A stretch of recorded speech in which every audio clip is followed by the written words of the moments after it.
Fairfield Board of Education. Present is Mrs. Eileen Lou McCormick, Mr. John Convertito, Ms. Donna Carnell, Mrs. Jessica Gerber, myself, Philip Dwyer, Mr. Paul Fatterbean, Mrs. Jennifer Maxon Kennelly, Mr. John Llewellyn, and Mr. Mark Patton. If I could have you stand for the Pledge of Allegiance. I pledge allegiance to the flag of the United States of America and to the republic for which it stands, one nation, under God, indivisible, with liberty and justice for all.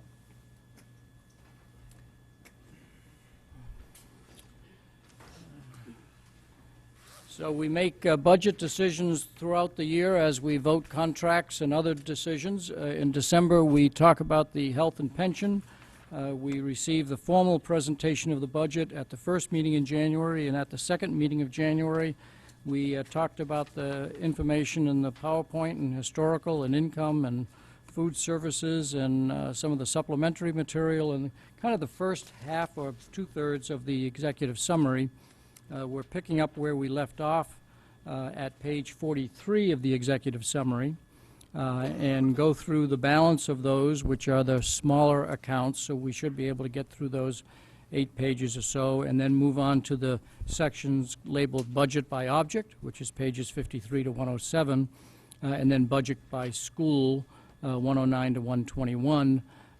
Again, this is a cumulative discussion, and so we'll focus on those new pages, and then when we finish, we'll loop back around to see if anybody has any remaining questions regarding what has come before us before, going back to the PowerPoint and anything else that might have come up on the other earlier pages. Again, I'm going to aim at we're done by 10:30, and I'd like to be able to kind of take a temperature check as to where we are by 9 o'clock to see if we're making progress. I would like to say that we're done with all discussion at 10 o'clock. As you know, our bylaws state that we should have discussion at one meeting and vote at the next meeting. And so, as you know, we have asked board members to come prepared to tonight's meeting to let us know if there are any proposals that you may be bringing forward on Thursday regarding changes to the budget, so that two things can happen. One is that it alerts all of the board members to that as a topic, and second, it allows the staff time to clarify what numbers we're talking about. Sometimes when we talk about a program, the cost of that program is spread over various lines on various pages, and when we're talking about staff, we're talking about changes that aren't necessarily, if one teacher leaves and then goes down to another position, that bumps somebody to another position, and so there's some research that needs to be done to make sure that the number that we're talking about is an accurate number. So for those two reasons, we really do need to have some thoughts expressed tonight, and so that's what I'm hoping will happen at 10 o'clock. If there are no questions from the board, we'll pick up where we left off. Pause for a moment, and so we start with page 43, which was the which was starting with the other purchase services and supplies, texts, and materials, those two sections. Any questions that board members have on those two sections?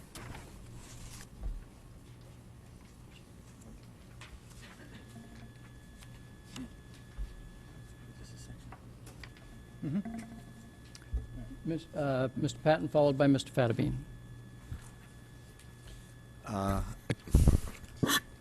Again, this was on my list from last week, but on page 43 for line number 321, professional development and curriculum writing, there's a $24,000 increase. Not a huge major amount, but the explanation is funding for teacher evaluation, complementary evaluators, and world language curriculum writing. Is this, through the chair, Dr. Title, is this related to any state mandates, or is this just costs of doing business increasing? This line does contain a $31,000 increase to provide some assistance to the principals, specifically the elementary and possibly the middle school principals, with the overload the teacher evaluation system has caused. As I pointed out in my presentation, the new teacher evaluation system is causing a huge increase in the workload for principals and others. And the one area we have the least ability to give additional assistance is at the elementary level. The secondary level, we're going to ask the curriculum leaders to do more evaluations, but the elementary level, we don't have enough curriculum leader time to go around for that with all the schools we have. So what we're proposing to do is to hire either a retired or a former principal from the school system who would be trained, just like all of our administrators are trained in the model that we use, and that some of the load for teacher evaluation would be shared by this person. The term for it in the statute, in the regulations, is complementary evaluator. So if a teacher requires, say, 3 observations, the principal would still be the primary evaluator, but this person would help and maybe do 1 or 2 for that individual. And they would be qualified, certified as an administrator, trained, and they'd be paid a per diem to do as many as they could get in a time. So we really think it's a cost-effective way to give some assistance, because what we really need to do would be to hire 2 or 3 elementary assistant principals, and knowing that that was never going to happen, we tried to come up with a less expensive but still effective alternative. This year is a major struggle, obviously, but if you remember, those of you on the board remember that this current year that we're in with teacher evaluation is not a full 100% of the system that the board authorized when we went through this last year, that the state allowed us to do about 3/4 of the system this year.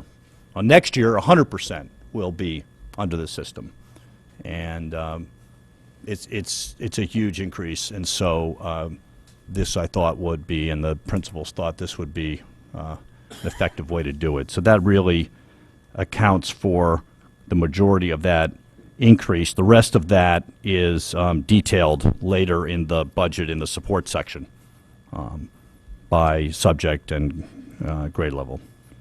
Is that the only question, or do you have other questions? On page 43, that's it. So this year, we're basically going to muddle through, because you said there's only, like you said, about 80% of the evaluation that we're doing. We're muddling through is probably a good way to describe it. We're learning the system. We're struggling through. Those of you here last year remember that the woman, Esther Bobwick from CES, said that they estimated that each, this evaluation system, and we're doing the minimum observations as required under the regulation. So we're not doing some extra work that's not required. That the workload for every teacher you evaluate under this system is about 1 full day of work above and beyond what you're already doing for evaluation. And since the caseload is 35 to 40 per person, it's just a huge amount of work, and people are, we're trying to do everything we can to be supportive. And as time goes on, people will get better at this, but the ramp up of this is just incredibly time consuming. And it's not just incredibly time consuming for the principals and the housemasters and the headmasters. It's very time consuming for the teachers. But the real impact of this is on the administration. And there's a similar system for the evaluation of administrators, which is incredibly labor intensive, and that affects all the administrators in the system, including myself. So I'm living it along with everybody else. Just dealing with the software and the state reporting requirement on this is just, it's a big nut to crack right now. Are you done, Mr. Patton? Mr. Fattabine? On those 2 sections? Those 2 sections, one of them being 319. the other Page purchase 43? services or supplies, texts, and materials, those two sections. Right, 319 is one of them, conference and Yes. travel. Mhm. I just want to make sure I wasn't doing something that was not appropriate at this time. Conference and travel. If you look at that item 319 and the details of that item on page 86, middle of the page, account or number 69, Board of Education Services. I've commented about this in the past. This is workshops and conferences. It was for the Board of Ed, one of our only line items, I think, in the budget that I'm aware of. We used to budget $3,000 for that, and the purpose of that was for Board of Ed members primarily, in essence, to attend a CABE conference. CABE is the Connecticut Association of Boards of Education. They have a conference there where all the Board of Education members get together and learn more about their job and what they're supposed to be, roles and responsibilities, what the trends are, what's going on. And I always thought that was a very beneficial thing for especially new board members to go to. In retrospect, last year, I think I did vote to eliminate that funding. In retrospect, I sort of regretted I had done that. It was sort of a token gesture, in my opinion, but it was detrimental, I think, to the board as a whole not to have that as an incentive to go to those, to that conference. So I'm contemplating proposing an amendment to increase that line item and reinstate that funding that was cut from the last year's budget. I may include a motion or to indicate that it may just be for the new board members, or that it may just pay for the seminar, not the hotel, or something like that. I haven't quite determined what may be best. Okay, so But so that's an early start of our list of things that may be brought up on Thursday, so thank you. Any other questions or comments, Mr. Fattabine? No, that's it. Okay, other purchase services and supplies, text materials, any other questions, Mr. Convertito? Sticking with 319. Sorry, with 319 and 321. On the detail, again, I refer back to page 86. Pardon me if this was discussed last time, the $20,000 increase in conference and staff development proposed for 14-15, when there was a zero amount, is that a recategorization or is that additional funding? That's additional funding. It's in Pupil Personnel Services, which had nothing. And so what happened was that if a staff member was under Pupil Personnel Services, wanted to go, they had to go ask somebody else for the money, maybe the building that they're in, and compete with that. But Andrea, I don't know if you want to address that, but that's something that was causing problems. 30 seconds. This is really to fund a very small amount of discipline-specific professional development for our school psychologists in expanding their repertoire of evaluation tools, particularly in the area of executive functioning, which is a big issue we're facing. Also for the special ed teachers around reading and math instruction, social workers around therapeutic interventions for children with anxiety and depression issues in school, and our speech and language pathologists around continuing some work we began this year on feeding for students with feeding issues, as well as on language development. So it's really very small amounts of money for each of those disciplines. It adds up to $20,000. But, so this is additional training that we have not been doing? This is training that we need to do. No, I'm not questioning the need for it, but it's just not, it's not a recategorization, it's Correct. something to better deliver the services. Correct. Okay, thank you. If I can then move on to 321, sub-item 60. I'm sorry, did you want to follow up on that? I'm sorry. Can I ask a question related to that one? Mr. Convertito gives you the floor? Yes. I just wanted to clarify. Maybe I'm not clear on, did we have a professional development freeze? Or was that not related to the surprise 1 point whatever of cost? Were we freezing professional development or no? Oh, this is for the current year that we're in right now? Right, so it's just the current year, it's not for next year. The current year professional development is still ongoing. However, we have restricted the conference and travel out of the district so that if anybody wants to go out of the district on a conference, they have to pay for that. But we have some ongoing professional development within the district that is continuing. But we have not cut off professional development internally within the district. Okay, so that's still ongoing. I wasn't Yes. sure. I thought I'd understood it was stopping. Okay. Back to Mr. Confortito. And one line item that, I'm sorry, line 60, instructional services, second line 54,170. And you've explained the 31,000, but that account has essentially doubled since last year. Can you give me an accounting for the additional fund, the additional $30,000 that was? Yes. Okay. That was all professional development related to the teacher evaluation system. We added $30,000 in the current budget because all the administrators had to be trained in the new model that we're using, the Marzano model, and we had to bring a trainer in from Marzano and spend days and days with us, and there it went. I mean, I know that we had allocated funds for that last year, but It was 30,000. there's constantly discussion about unfunded mandates, and That's it's one of not them. just 1 year. I just want to point out that it's becoming cumulative. Correct. So I passed. Okay. Other questions on these two line items, section areas, if you will, object areas? Seeing none, we'll move on to the next two, which is operations and maintenance and capital. Other questions from board members on operations and maintenance and capital sections of the book? And again, sometimes you reference a detailed page as well.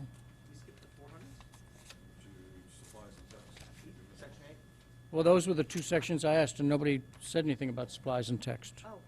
I've been grouping these at two at a time because they're fairly small. So as people have things on supplies, text, and materials they want to ask? Mr. Patton? Line 400, can you give us an example, Dr. Title, of what items that are needed for additions or increases in that account? Yes. I think you have to go back to the detail to see that. One of the things that we did do, though, you should know that we recategorized the paper costs, right, Doreen? Which were in 402 and 404, and you'll see those accounts went down. If you go in the executive summary, you can see the decrease, particularly in 404. Those were then moved out to the school account, so that's part of it, what's going on there.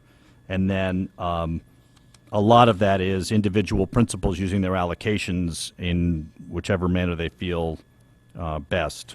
But if we go to the detail, we'll maybe be able to pick off some more of it. But a big part of that is the recategorization of the paper. Because overall, if you look at the whole account, all of those together, they really don't move around very much there. If we go to the detail, we may So be able to find it. Just to clear, if you go to page 109, Dr. Title, Yeah, I'm looking for the and you detail look at page. 404 on a per school basis, you'll see a negative amount. Those funds have been recategorized up. Is that what you're? Right, that's, yeah, if you look at, on 109, just as an example, which is Burr, 404, supplies, books, materials, district support, has been wiped out, and that money was then added to 400. to 400, supplies, books, and materials. So that happens basically at each school. And then you're going to have individual schools determining that they need, certain amounts to replenish, because depending on the year, when we do the first year of an adoption of something, then generally the district buys it, and then each subsequent year it has to go into the school accounts. I just don't know if there's anything at the district level that's gone up. You know, has there for next year? Anna, do you want to take us through that a little bit? That may be in the support section then. But go ahead. I'm looking at page 96. So they're just basically 4 accounts that went up. You see some that have decreased. In health, text materials, we've funded a few more second step kits, and those are violence prevention kits that are used at the elementary level, typically by classroom teachers first thing in the morning. Teaches children some problem solving and decision making skills on how to handle conflict. Sorry, can you tell us the line, please? 60 instructional services, Okay, 56158. You'll see an increase Thank of 3884. The science program at the elementary level, we are each year trying to purchase some microscopes and other materials to, and we try to tick off grade by grade because there are just so many to purchase, so that's just a little increase. And 70 social studies, 56169. I think Dr. Boyce shared with me as we were sitting that Mr. Pugliese is purchasing additional psych book, AP psychology books, and that explains the 7450 increase. And the 1202 for Mill River is just an increase in student tuition to attend that field trip. Mr. Convertito, Mr. Llewellyn, did that answer the, because you seem to both be answering. And also instructional software is included in that big bucket. So does that answer your question, Mr. Convertito? Partially. You want to follow up Well, on what the I other just want to partial follow is? up because the net 400 account, or the net, I guess, 8 categories, supplies, text, and materials, the spending is down 114,000. What are we doing less in 14-15 than we're doing in 13-14? Or is it just that we've accomplished some savings? It's really built based on the programs that are up for revision and what we estimate those programs are going to cost. So if we have a large expenditure in one year, you may not need as much the following year because we don't just carry the number across. So just as an example, I mean, I see some of the savings in the textbook. I see the 62,000. We're not renewing any textbooks, I assume, this year.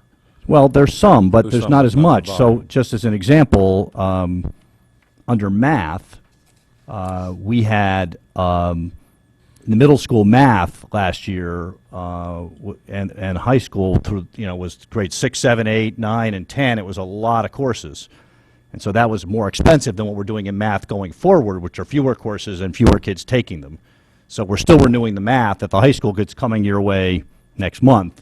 But we don't have as many kids and we don't have as many courses, so you don't need as much in that particular area. So that's why that one would go down. We budget what we need for that program that's coming before the board in the spring. And then, so that's how that works. So all of 404 has been reclassified into 400, that 126. The district support, yes. Okay. Yeah, if you follow that down on the detail, you can see where most of those lines have been zeroed out. There's a couple left for special education, Okay. Thank but you. everything else has been basically put into the school accounts for them to manage. Complete? Mr. Llewellyn? So I'm sorry, the top of page 96, which would be 60, that the $167,000 decrease, that's less paper? Is that what that is, or am I? No, that's not the paper. That's instructional services. So we've got, and that's what, please? That's all the text materials accounts for the various programs. So we're New. Okay, but if Yeah. I look across here, what I see is I see math is $58,000 less.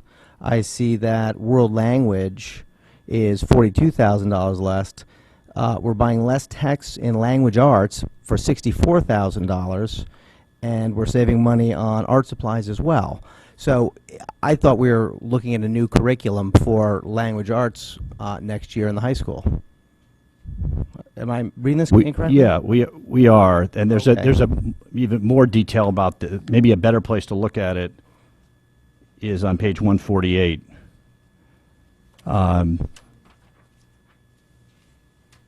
So that's where it's broken down by subject, by grade level. And there's text and materials is on the far right-hand side there. So that's what the curriculum leaders believe we need to purchase to begin the implementation of the new curriculum. So language arts. How do these reconcile? I'm sorry. Let's see. 127 is language arts.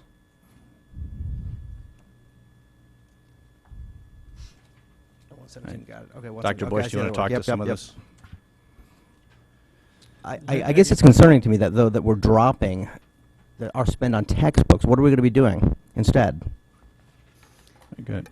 In English language arts in the middle and the high school do not use anthologies, those big books that we might remember. They use paperbacks, novels, and many of those are already in existence.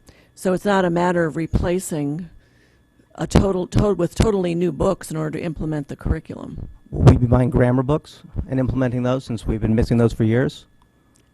We haven't made that decision yet. We're getting through the curriculum first, and then usually after that we move to how we're going to implement the curriculum. But don't we need to budget for them if we plan on returning educational materials to the classroom? There's many ways to teach grammar. It isn't always necessary to purchase a grammar book for every individual student.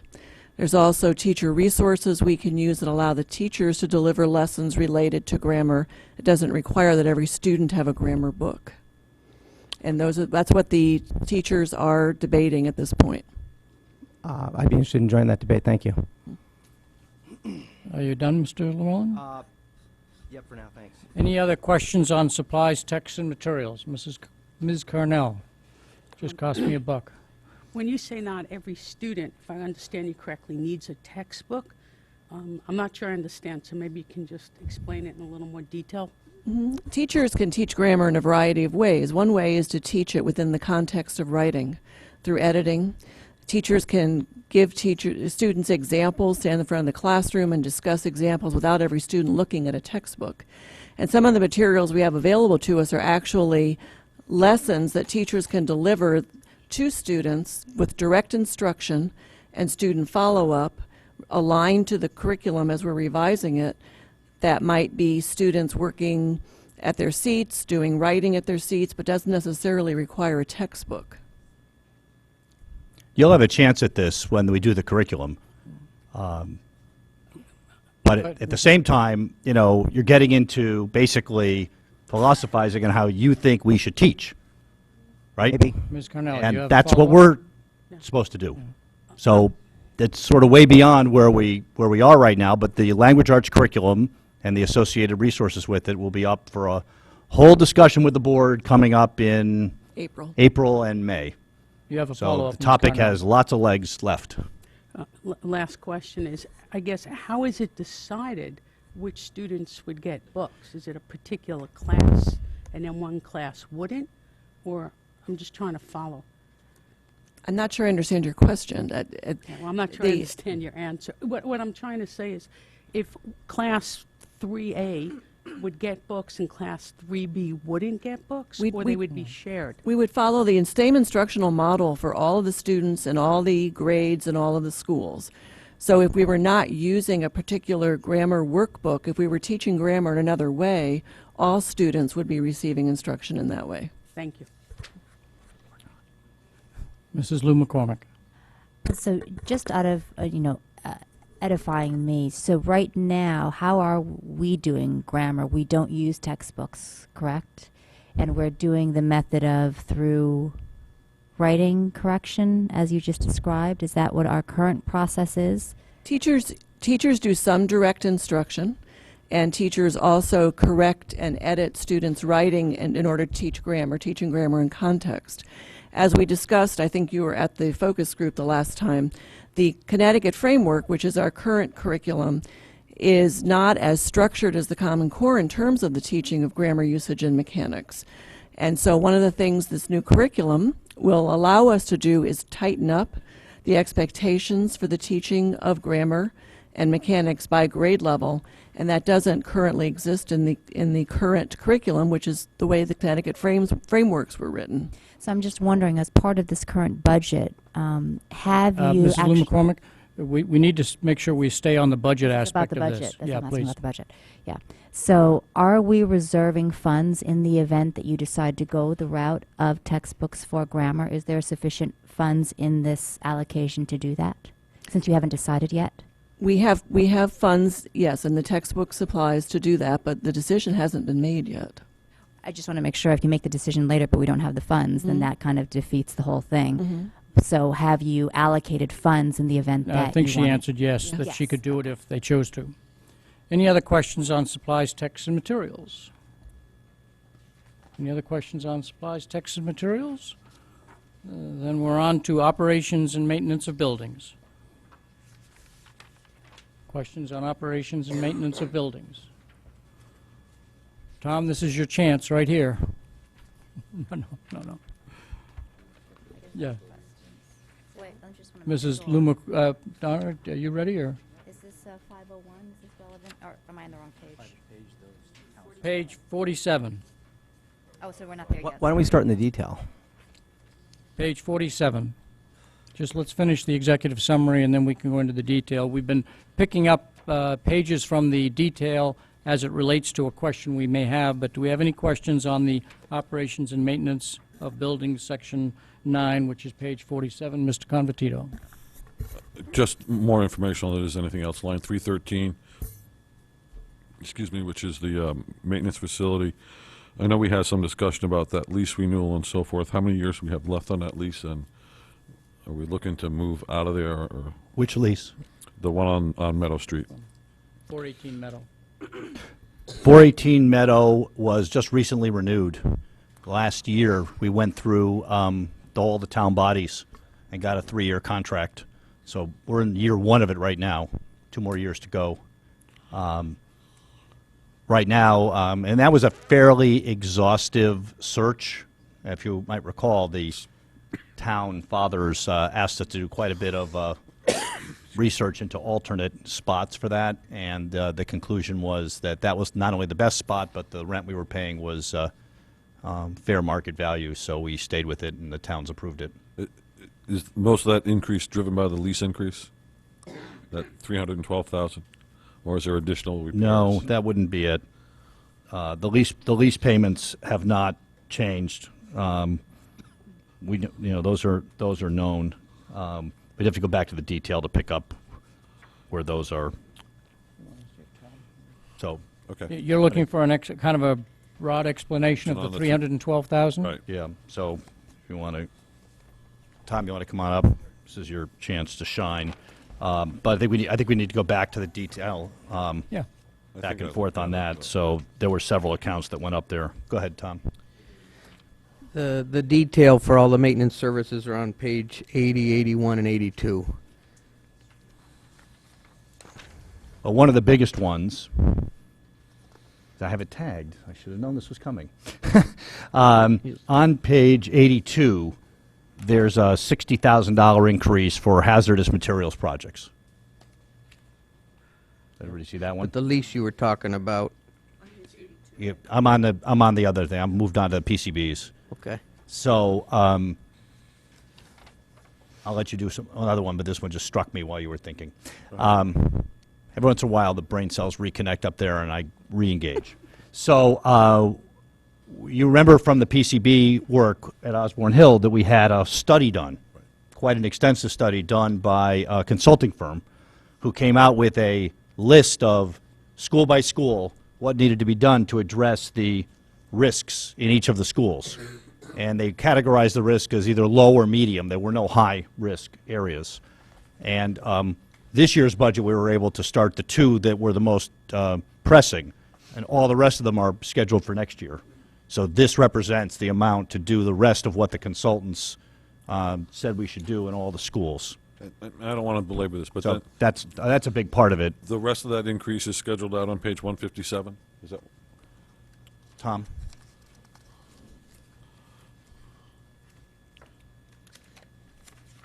Some Those of are it is- projects, right? Some of it is, those are the projects, but if you go back to page 81, Right, if I go to page 81, I look at, 81 on the bottom under 64 business services, you'll find the maintenance building facility lease, how much it went up, 1,729.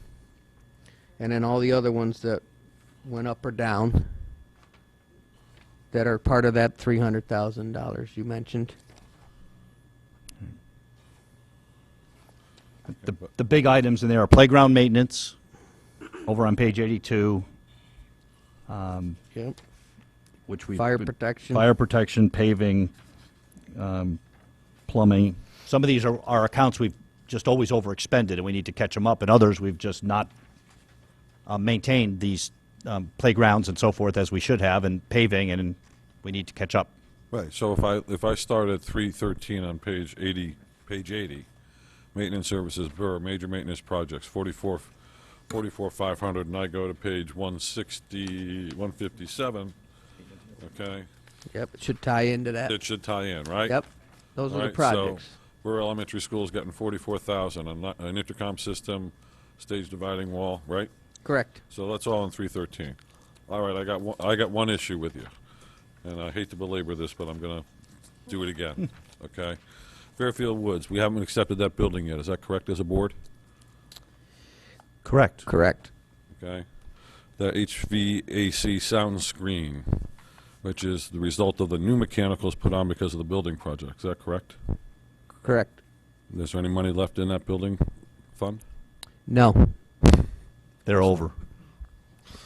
Okay. Thank you. Project is over. You were on a roll of yeses until you got to that last one, Mr. Right. Convertito. Sorry for the no. Right. Mrs. Lou McCormick. They did their best. And then followed by Mrs. Maxon Kennelly. All right, I guess I had And thought, then Ms. Carnell. that these items were in 501, but I guess they're in 313, the items on page 157, or are they split amongst different pages? The items on your page 157? Nope. The items on 157 are the actual maintenance projects, and they're on page 80. The breakout by school. 80, okay. So this is then this falls under the 313 on page 47? Correct. Okay. All right, so then I guess for Thursday, I probably would want to question several of these. Do we need to go through which ones? At the end of the night, if we can summarize where you're thinking for Thursday, let's try and do it all at once so that we can capture them all together. Okay. So just make a note of that. Mrs. Maxon Kennelly, followed by Ms. Carnell. Just a question, since Dr. Titles indicated that a lot of the adjustments for the proposed budget numbers are just to reflect what normally is being spent, and yet playground maintenance and safety, you've been budgeting and spending spot on. Right. And I noticed also in the major maintenance projects that there was the specific ones mentioned for Dwight at 9,000. I was just wondering where this 35 is coming from. That's been an unmet issue of damage, or why this is on. So this is on page 82, the 35,000 under business services, and it's not tied to a specific school. And it's also far in excess Playground. of what we've normally been budgeting. Yes. Yeah, playground maintenance and safety went up.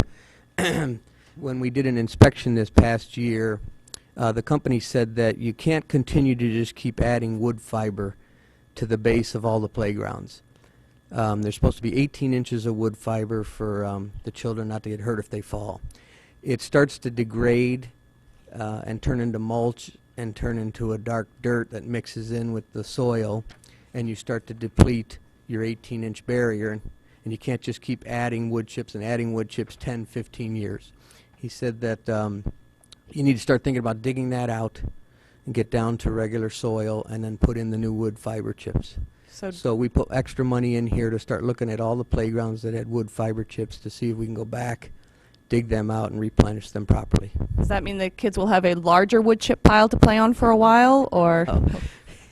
Can I follow up on that? Did you say we're subcontracting this? Yeah, that'll be contracted out. And there are no, the town parks can't do it, or we don't have maintenance staff that can do it during the off-season, that we need Like to pay $35,000 We to do replace wood buy chips? the wood fiber chips with the town. We buy it in bulk. And what's It the cost of stores that? down at One Rod Highway, and then we pull it as we need it. But we haven't talked to DPW about actually going in and digging these all out, checking the footings and the foundations on all the playground equipment, and then replenishing. How much are the wood chips out of that 35,000? Wood chips, we spend about 18,000 a year on wood chips. That's amazing. Wow. The other thing about that is, well, with respect to playground safety, sometimes you're better off having a licensed professional do it for liability, because there are people that are certified as playground repairers, and something were to happen, we'd probably better off having somebody else's license on it than our own. But Ms. Carnell or Just to follow up. Mr. Convertito wants to follow up on the playgrounds. When you said you had them inspected, I'm assuming that it was our insurance carrier or somebody representing that side of our tail to cover it? No, we do that internally. Every year we inspect the playgrounds for broken equipment, any sharp edges and things, but we had a professional come in and look at the wood chip fibering that we keep ordering and putting in every year. I mean, I've been here 11 years. We've never dug out the playgrounds. and Well, repaired I know Sherman's floated away last year, but Yeah. so this is And part of it more a ended up in safety- your this is backyard? yeah, most of it landed in my backyard. Wood chips. So this is mostly an insurance and safety issue. Correct. Okay, thanks. Okay. Mrs. Carnell. Finally. Just a quick question in doing the motions. How do you want that? Because I would like a motion for each school. I'm not sure I understand what you mean You said by, that you want us to put all these motions on the table, so I would not like it in a bucket. I'd like to discuss each school. well, that would be your choice, how you want to bring any idea that you have forward. I do remind the board that what I said at the very first meeting, Thursday night, we don't go home until we've approved a budget, because it has to get crunched through and delivered to the first selectman's office by 4 o'clock the next day. So it's similar to draft, you've signed up for the duration. So be careful about how many separate approaches you take, because that could really extend the night. Where was I? Mrs. Lou McCormick. No, I'm sorry, this is out of order, but I feel like I should mention it because you wanted me to mention as we went along, because I forgot to mention an item for 301. Do you want me to recap at 10 o'clock? Yes, please. Any other questions? If not, we'll move on to capital, which is page 49. Actually, are we still back on page 47? Yes, any other questions before I move on to capital? Please. The transmission and power charges, can you kind of go through that for us, please? The 7.4% increase and the 15% increase? In transmission, I'm on page, sorry guys, I'm on page 46, top left corner, 311 utility services, about 60% into the paragraph. yeah, Doreen, correct me if I get this wrong, the electrical rates comprise two separate charges. You have generation rates and you have transmission rates. And the town bids the generation rate. The transmission and distribution rates, they give us an estimate about how much they're going to go up, but those aren't bid. Those aren't out in the public domain. It's like bidding in your house. So those are, and have already gone up dramatically for the current year and for next year. The transmission, the transmission distribution charges. So there's two separate charges. Doreen, is that correct? So, I'm sorry, is the current run rate 15% higher than it was a year ago? Because Right. the We're transmission rates are controlled by the Public Utility Commission, aren't they? Those aren't out for bid. Those aren't out for bid, Those are right. fixed. So they Right. are They actually went up. running 50% higher. Right. That's why if you saw the estimate on electricity overage for the current year, that was why. Okay, thank you. Yeah. Any other questions on operations and maintenance of buildings, page 47? Mr. Patton, followed by Mrs. Lou McCormick.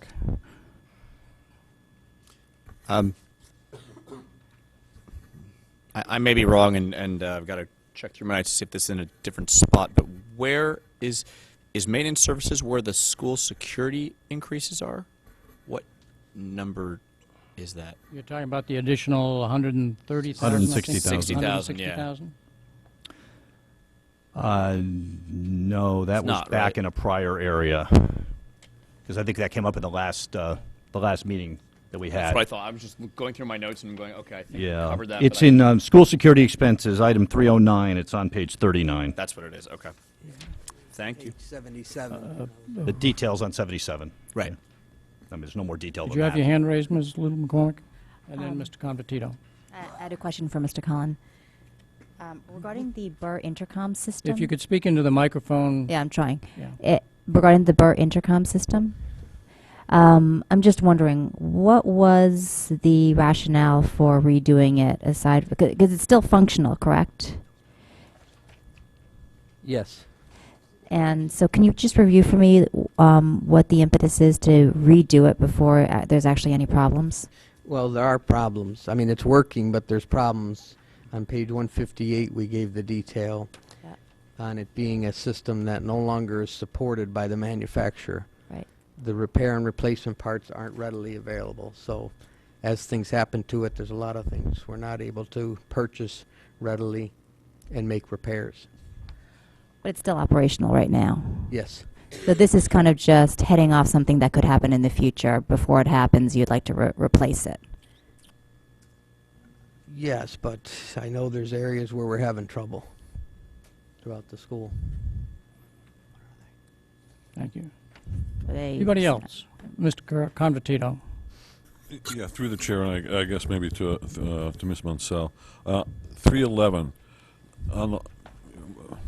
there was a very big uproar in this town about water increased rates and so forth. Have we accounted for that in 311? Doreen, electricity. No, No, water. Oh, water, I'm sorry. Have we received guidance from the town on what that number should be based on our usage? Sorry, the question is regarding water? Yes. Have we increased our budget to account for the rate increase, the proposed rate increase right now before the regulatory commission? We budget whatever the town suggests we do So- for utilities. So we get guidance from the town on what to put in there. I just don't want to get whacked because that was like an 8 or 10%, 8.6% increase. I just want to make sure that we've accounted for that. So if somebody could just reassure me at a later time of that. Okay. It's just the same with electricity.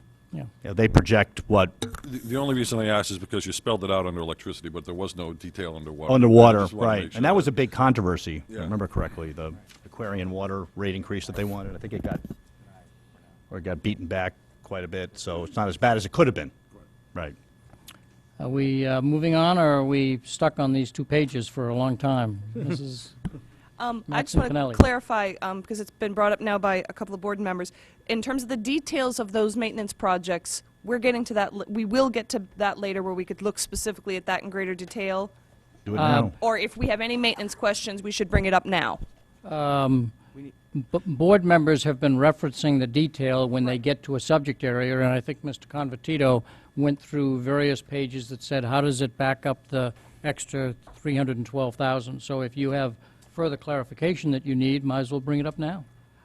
Okay, because I have one question then through the chair to Or you could Ms. wait till we get to those detail pages. But It's your that's what I'm at. choice. I'm fine with Question. waiting till we get Okay, to a we'll strict wait. focus on the detail pages. Okay, we'll So wait. for procedural, are we going to now step through every single page? We're going to step through the balance of the book and whatever Page by questions page? come up. Okay. It may not be page by page, because some board members may not have any questions on a particular page. But we'll turn and say no page, But- no questions? Yeah, yeah. I'll probably go by, on the next 10 pages, does anybody have a question, so that I don't have to read every page number. If we're done, we'll move on to capital. Any questions on capital?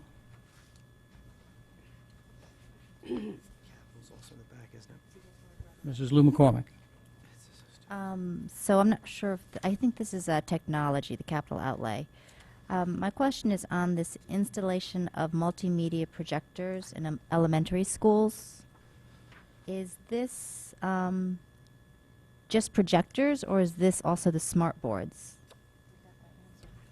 Yancy, And this is on page 154. I think we answered that in the writing, but if we can Yeah. go through it again. Yeah. We answered every question the board members had, and you have it. And material that was, yeah, it was emailed That's out fine. Let's late just- this afternoon, but why don't Through we? it, yeah, that's okay. Yeah, so why don't we get the answer to it now, and then you'll be able to read it, and if if you have further questions on it, feel free to ask. Go ahead. They are for 68 multimedia projection systems, which include Can you the speak audio. up a little? They include the audio, the cabling, the multimedia projector. They do not include interactive whiteboards in that particular line. So it's for 68 classrooms, and I do believe there was another question about the distribution, how many per room, then that was distributed as well. Yeah, I just Since we just got these as we sat down, can you tell us what the answer is, please? The answer to which? You said the distribution is in the There was write-up a somewhere? handout. I don't have it in front of me. I'm sorry. You know, this was just distributed late this afternoon, Yeah, well- so those who weren't in front of a computer right before the meeting wouldn't have seen it. So. I don't control the distribution. I apologize. Unfortunately, I don't have a copy in front of me. Where's the answer? Where? Distribution is right there. Because I had a similar question that was not answered here. Yeah. It's in page 3 of the, Yeah, this was in different format than what I delivered it at, so I was Right. trying to find it. Okay, so we have 12 going into McKinley, 11 at Mill Hill, 10 at North Stratfield and Riverfield, 7 at Sherman, Stratfield, and Holland Hill, 2 at Jennings and Dwight.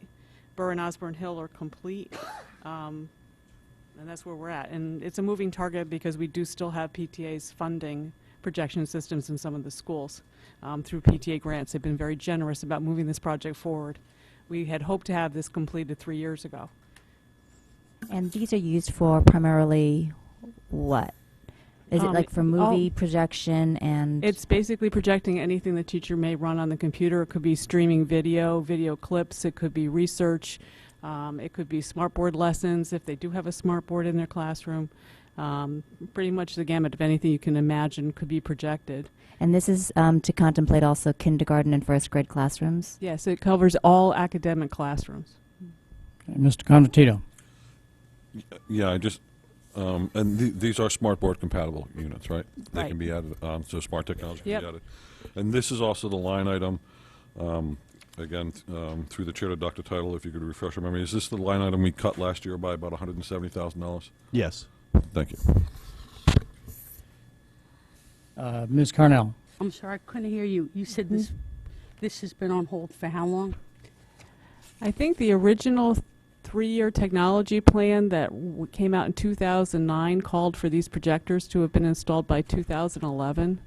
I could be corrected on my years, but roughly we missed it in the 2009 to 12 project, and now we're trying to get it done before we are done in 2015 with the latest plan. And if I heard you correctly, these are compatible to smart boards? Right. The only adjustment we would have to make is moving up the projector a little bit closer to the smartboard, because the image, when you're projecting on a video screen like what we have over here, you need to have the projector a little bit farther back. And when you're doing it on a video screen, you have to have it closer.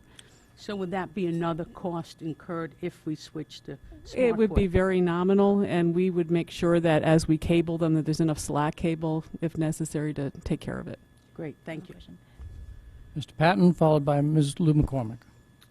Yeah, this is on, the details are on, or the explanations are on page 154 for those following at home here. But I had similar questions, and that math seems, to me, as a former PTA board member and pricing out smart boards when PTAs would go that route to try and beef up their own classrooms, that comes out to, I think I had roughly $4,300 per You're- projection system. Is that correct? In the interest of landscape in the budget book, we basically combined the 3 elementary school projects in there. So there's a management system that's in there, as well as 24 rooms at Sherman that the PTA generously gave us the equipment for, but we never were able to mount because of the FEMA cap during the construction at that facility. So there's about $25,000 going strictly just to Sherman to mount existing equipment and to complete their audio systems. So it's really roughly about $3,300, I think, a room. For a projection Right. system. Mm-hmm. And what is, again, ballpark, what is the incremental cost to add a smart board to the supposed existing projection system? Currently, a smart board, depending on which model, there's some leftovers because Smart's in the process of changing over the technology they're selling. So there's some leftover product, if you will, that we can get for about $1,400 a board. The newer stuff is $1,700 a board, and then there's $200 for the Bluetooth connection. So it's roughly $2,000 if we want brand new stuff, and then the cost to the school system to install that. Right. Okay. And just out of curiosity, what is the cost to install a smart board system in and of itself without the projection? Are they? You can't do that. You can't. You need them together. Yes. So what is the? A smart If board you did won't- it together, is it the 3,000 plus the 2,000 still, or is it more?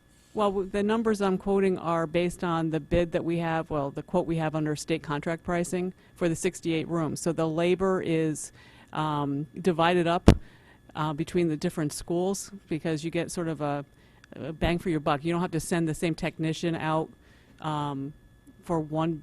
He can do 7 rooms maybe in a day. A team could do it, so you get cheaper labor costs when we're doing a bulk number like 68 than we would for like an individual PTA who could afford to do 1.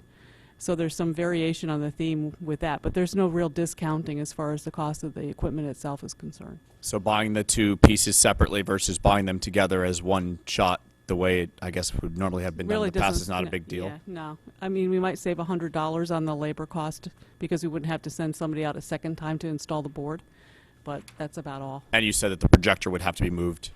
Yeah, but if the projector's being popped from one ceiling tile to another, or if we're putting the projector on the wall, so it's what we call a short throw, where it hangs to the wall instead of the ceiling, it's really a very nominal cost, less than a couple $100 usually.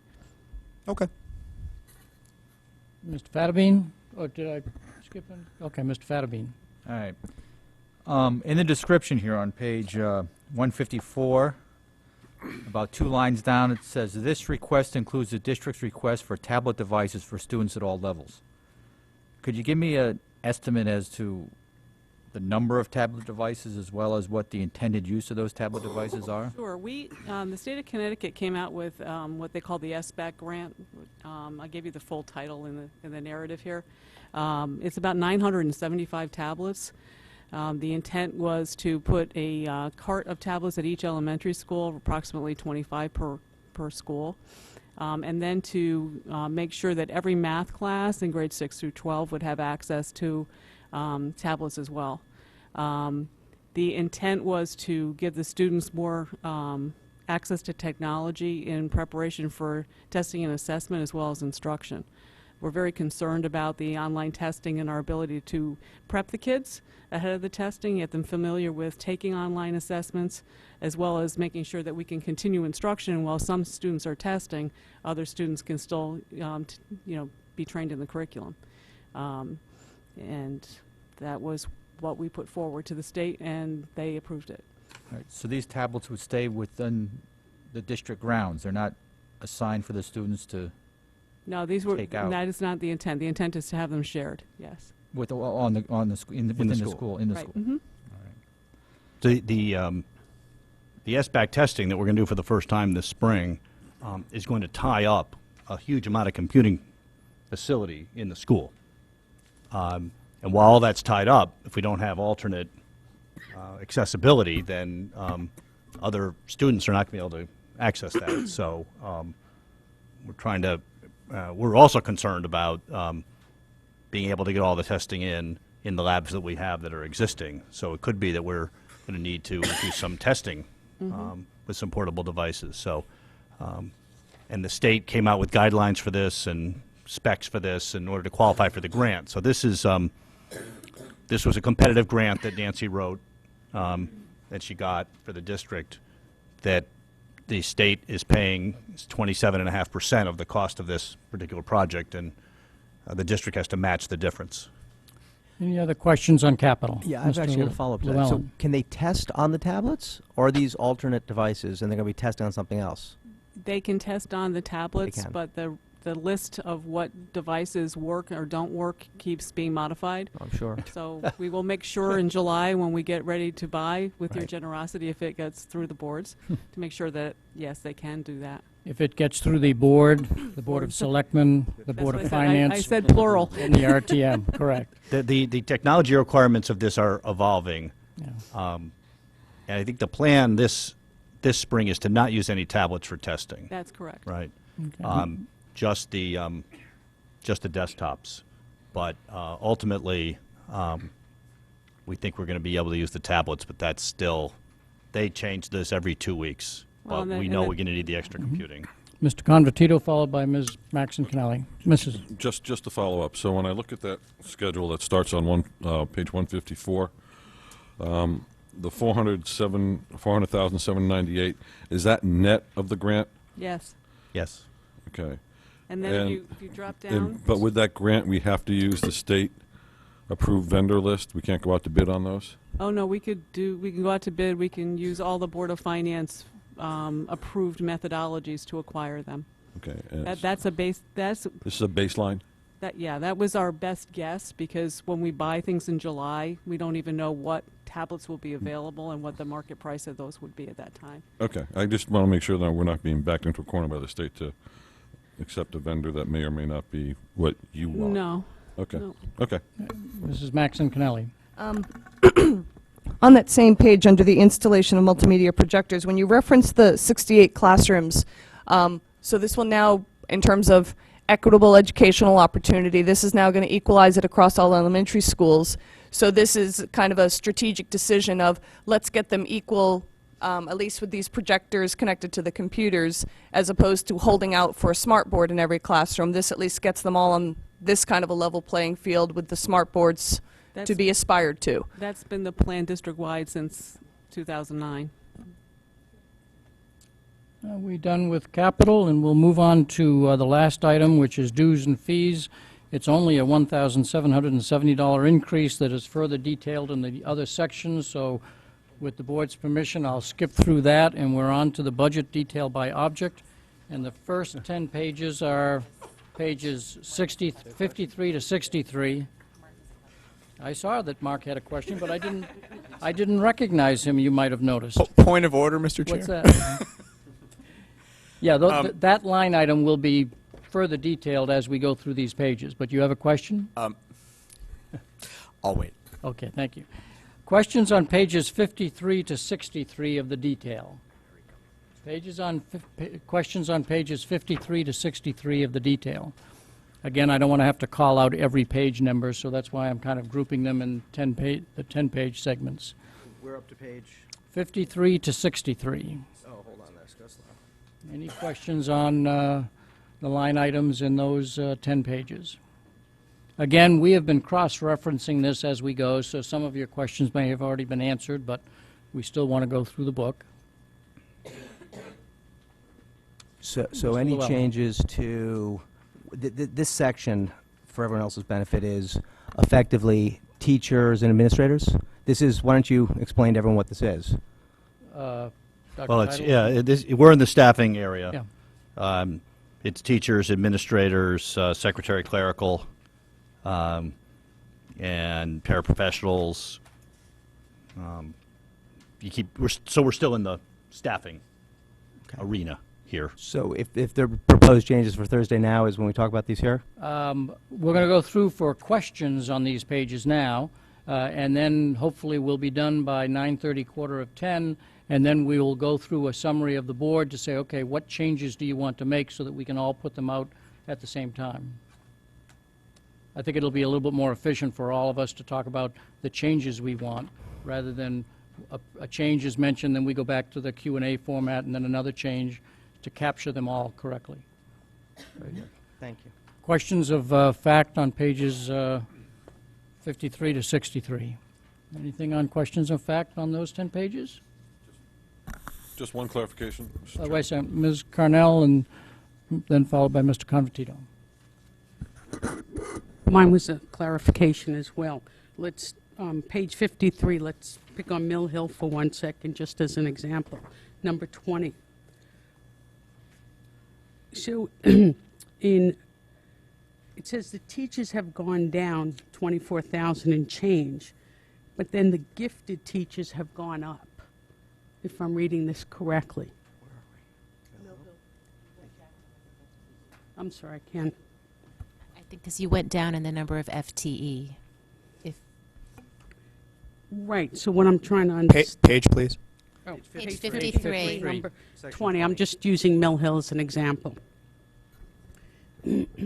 So you're saying it's full-time teachers, or how did we go up in gifted teachers? Have some of these teachers that were in the school shifted to be gifted teachers? Exactly. The actual person filling the position may be different from the one that was budgeted. And so, depending on their years of experience and their degree, they get paid different amounts. So, when we built this budget, say Teacher X was going to be occupying the .5 gifted teacher, and Teacher X was making whatever. And then, for whatever reason, Teacher X, now this year, there's a transfer or whatever, and somebody else is in there who happens to be at a higher level on the pay scale. So it's still the same FTE, it's just who occupies it. And the same thing can happen in the negative side, where you say, wow, it's the same FTE, how can it go down? And the same thing happens in reverse. Thanks for the clarification. And Mill Hill is an example of that, but essentially, board members and the public will find that the variations that happen from line to line and school to school all happen as a result of a different teacher at a different step level, either plus or minus, have a great impact on the actual math. This budget is built on the actual person that is expected to be in there, not just on some average estimate. So have you already selected teacher movements for next year? No. No. So this would be the existing teacher. So why is there a change? I'm sorry. Because the existing teacher this year may have been different from the one that we had a year earlier. Got it. Okay. Yeah, because we're building the One year budget, right. Yep. Exactly. So like, okay. Other questions, pages 53 to 63? If not, oh no, Mr. Convertito, I'm sorry, I did remember. Just as a point of clarification for the board and the public, those numbers are inclusive of benefits on the far right? just salary. Just salary. Pages 63 to 73, any questions of fact or clarification or edification on 63 to 73? Which is balance of staff. Balance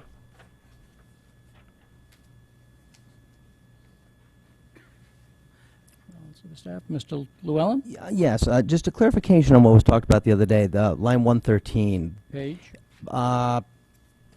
Page 64. In the total.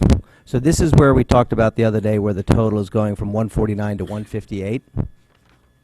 So we're increasing staff by 9 people? We're increasing the budget by 9.2. Right. But some of those are people coming in from grants. You remember the discussion I around get 4 it. coming in Yep, from right, grants that's and where it shows up. 5.2. Yeah. So the our budget has to absorb 9.2 worth of positions. But Right. 5.2 of those are new positions and 4 are coming in from grants. And what I thought I heard last time was that each individual in this section was being hired for a specific need, or has been specifically identified to serve an individual's needs. Is that? Not necessarily. Okay. I mean, I think what Andrea said was that the new positions. That's what I mean, the new positions. Yeah, the 5.2 new were for specific needs, but some of the existing people serve more than one student. I get, okay. Right? So It's all required by the PPT process. It's just that. But so here's the logic Yep. question. If we haven't had the PPTs yet, because the kids haven't been identified yet, how do we know we need 6 people? Let her take that. These are currently existing students. Some of them are moving from the Early Childhood Center, where because of the nature of the program, they are more groupable, so to speak, going off to 11 elementary schools. We also have a number of students going from the middle school into the high school. At the middle school, we can organize students based on their team, crew, or community, whereas at the high school, it's student course selection that drives where they are. Got it. And then finally, there's a group of students moving from the high school into our 18 to 21-year-old program, where the focus becomes far more individualized to their work and independent living skills, and they might be working, one student might be working at GE while another student might be working in Norwalk, and so they can't share a job coach. Right. And so it's a range of reasons. That helps. No, thank you, because it wasn't making sense to me the other way. Got it. 63 to 73, questions? Ms. Carnell or, no, Mrs. Lou McCormick, followed by Mr. Convertito. Okay, I have a question on the paraprofessionals. And Page this, number? which I think is this.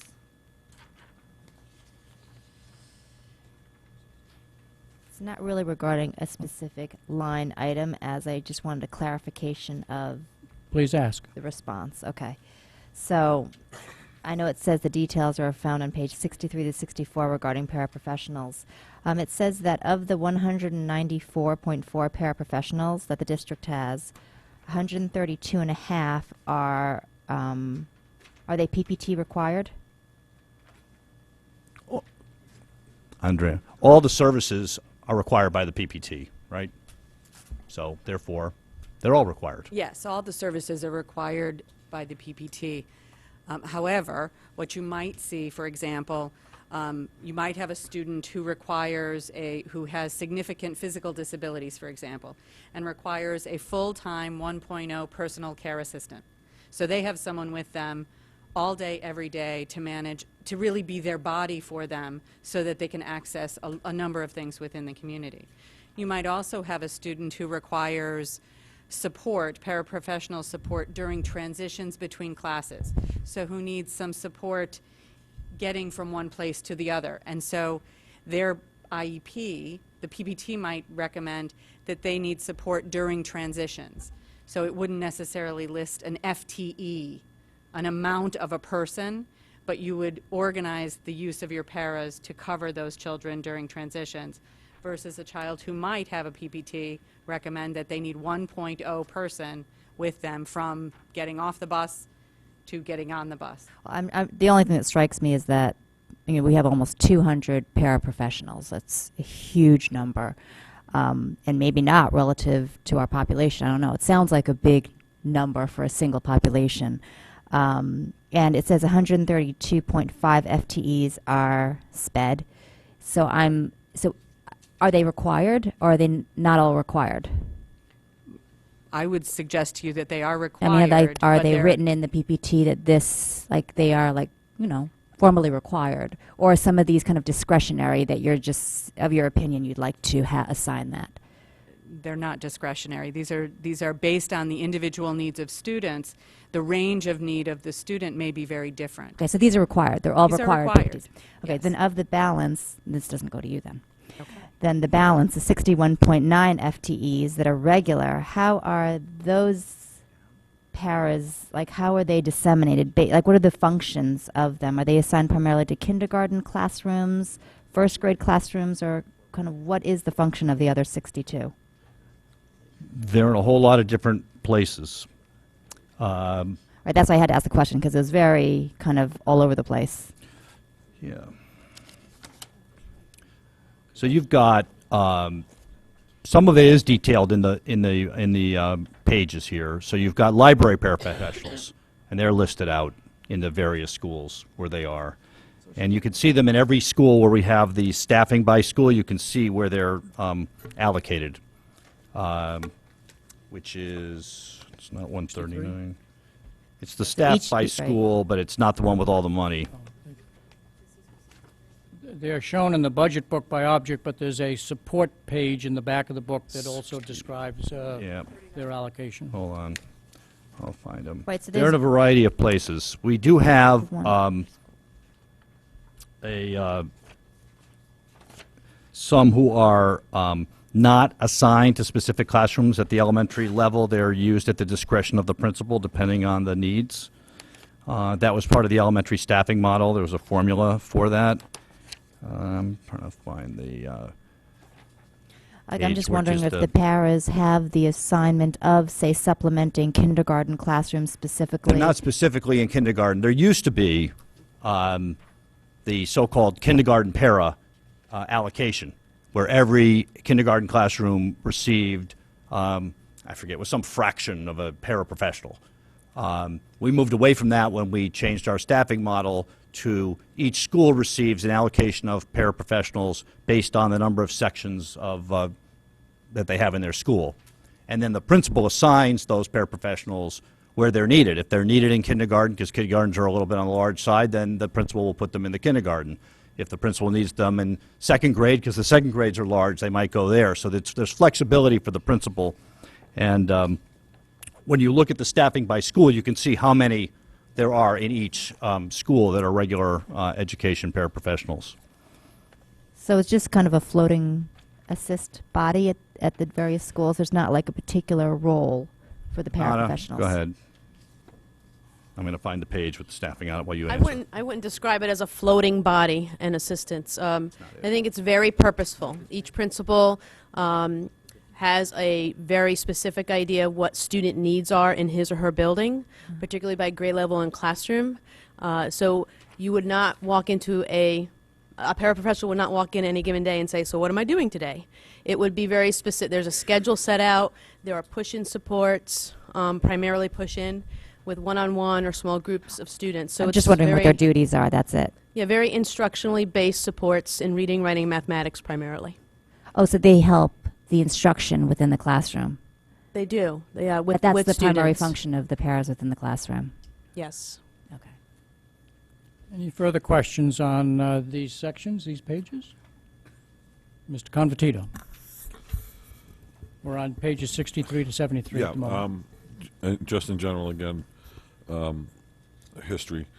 2 years ago, we cut a number of paras from the high schools in the media centers and the libraries.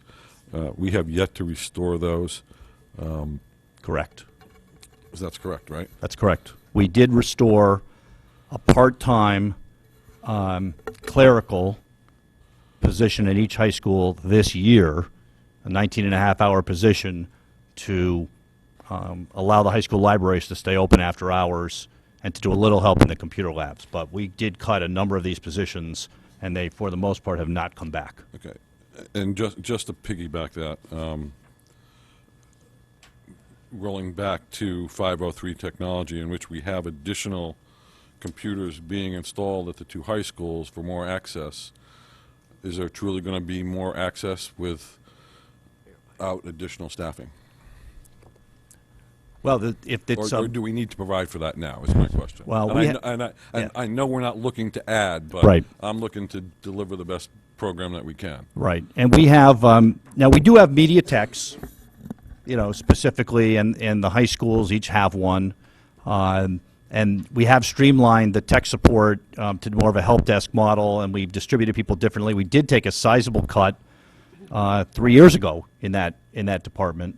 So that will be a question, but these are mobile computing devices as opposed to a new lab that needs to be staffed.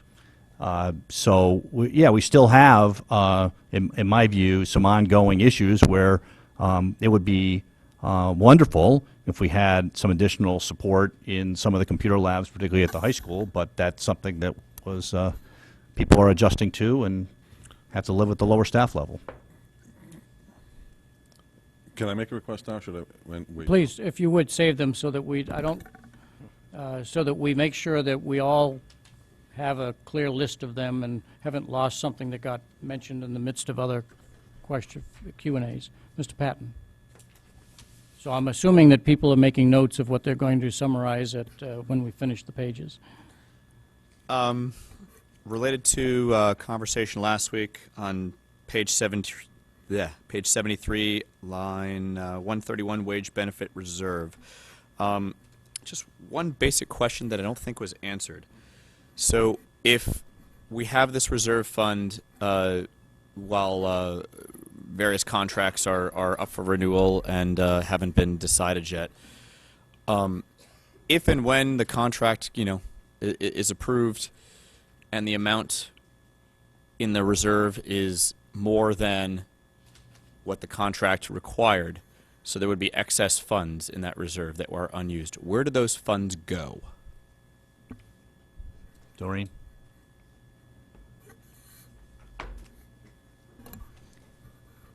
When a contract hasn't been settled, the money's moved from the wage and benefit reserve to an accrued salary account, which is where they'll be paid from when the account is actually settled.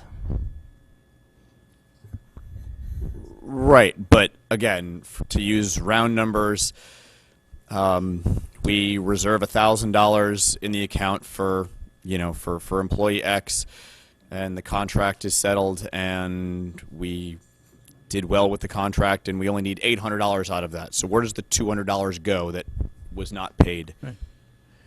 Does it go into a general fund? Does it go into? Well, it's in an accrued salary account. Anything that's retro, the past few years, anything that wasn't settled went into the accrued salary account. So when they finally settle, we may have done better in one year budgeting an increase than another. It just kind of all washes out between all the different contracts. But if for some there's reason, anything- Right. we estimated X% of a raise, right? And we settled it for 0.9 of X, right? So that line would have a small surplus in it, in our operating budget, which would then either be used to cover overages somewhere else or would get turned back to the town at the end of the year, depending on what it was needed for. So it's an estimate of salaries, just like we estimate the salary account. We estimate person X is going to make $95,000, and we hire, or somebody leaves and they only make 90. What happens to the 5,000? It sits in that line, and it covers for an overage somewhere else if we happen to do it. But I would say most of the settlements come in, in the general vicinity of what we're estimating, and so it's really peanuts.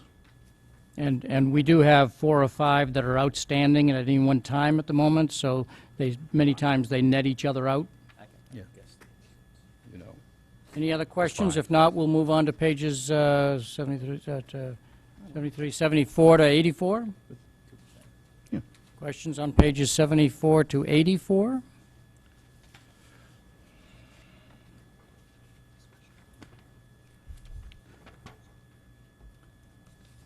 I'm going slower than a typical auctioneer would because I'm about to call it for the 3rd time. Any questions on pages 74 to 84? I did that one. Thank you. We did some of these already. If not, we can go back if somebody suddenly finds something. So on page 74, Llewellyn. 135 degree changes. If we're dropping by $100,000, does that mean we anticipate less people getting a pay bump for getting an additional degree? That's based on what the teachers notify us when they anticipate a degree for the following year. So yes, this is budgeted completely separately from the step increases that are on the scale.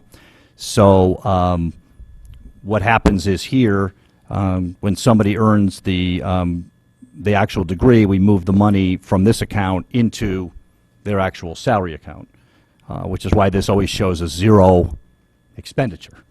Right. So obviously, we were notified by a lot fewer people that they are going to be earning advanced degrees, and therefore we budget based on the actuals. So this actually saves us $99,000. Okay. It has no impact on the other salary part. Right. Right. Okay. Thank you. Yep.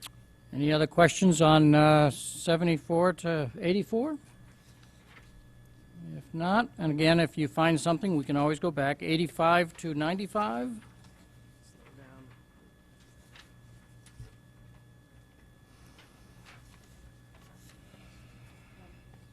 Yes, Mrs. Maxon Connelly? I apologize. Back on page 75, under 303, Pupil Personnel Services, I'm sure this was covered in the executive summary, and so now I'm trying to bring them together again. I can't remember the 103,000.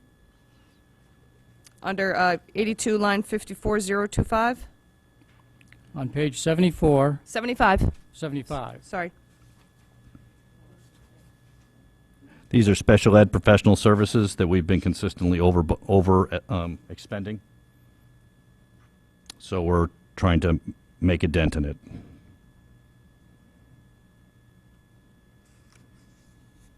Okay, thank you. Back to the 85-95 section, pages 85 to 95. Any questions from the board?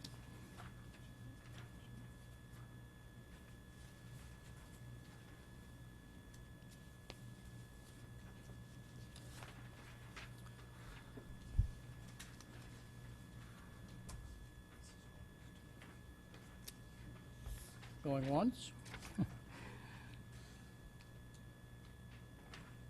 So we're into the maintenance again. Okay. The next 10 pages actually end with 107, which is the end of this section, so we'll go 95 to 107. Any pages, any questions on those pages?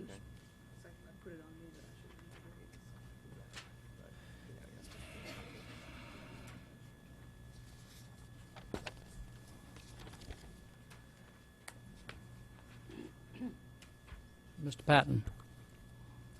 I think I already know the answer to questions like this. For example, on page 91, Well, why don't you give the answer, and we'll see if Unless you Dr. can Title can guess the question. It's Jeopardy.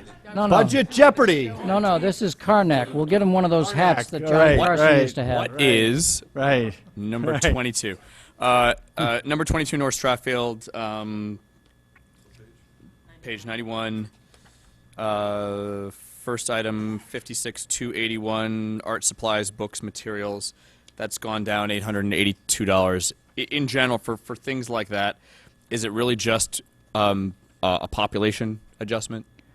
Or are there actual... It's a school-by-school decision about what their inventory is and what they think they need to beef up. So in some years, the principal might put more money into art supplies, and then they find they have enough inventory there, and they shift it over to something else. So it's an individual principal's allocation, and they put it out there as they see they need it based on their school population or just the inventory of what they've used. So we give them a certain amount per pupil, and the principals decide where the needs are. And so for the public, the principals get a certain amount per student, as Dr. Title mentioned, and therefore those principals then decide, well, this account is where I'm going to put some money this year. And sometimes you will note that there are differences in growth numbers from one elementary school to another, one middle school to another, one high school to another, and that's because a local principal has said, I need more money on this line, and another local principal has focused on a different line. And it's not that we're providing different levels of resources to the schools, it's the same level of resource, but the principal decides where it is best spent. Questions on 95 to 107?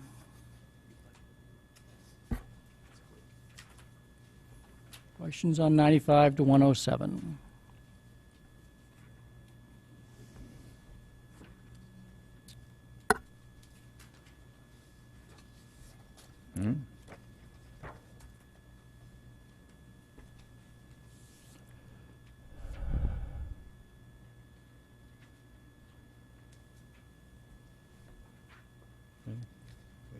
Okay, so now before I move on to the last section, as you flipped through the pages, is there any other page that you want to go back to?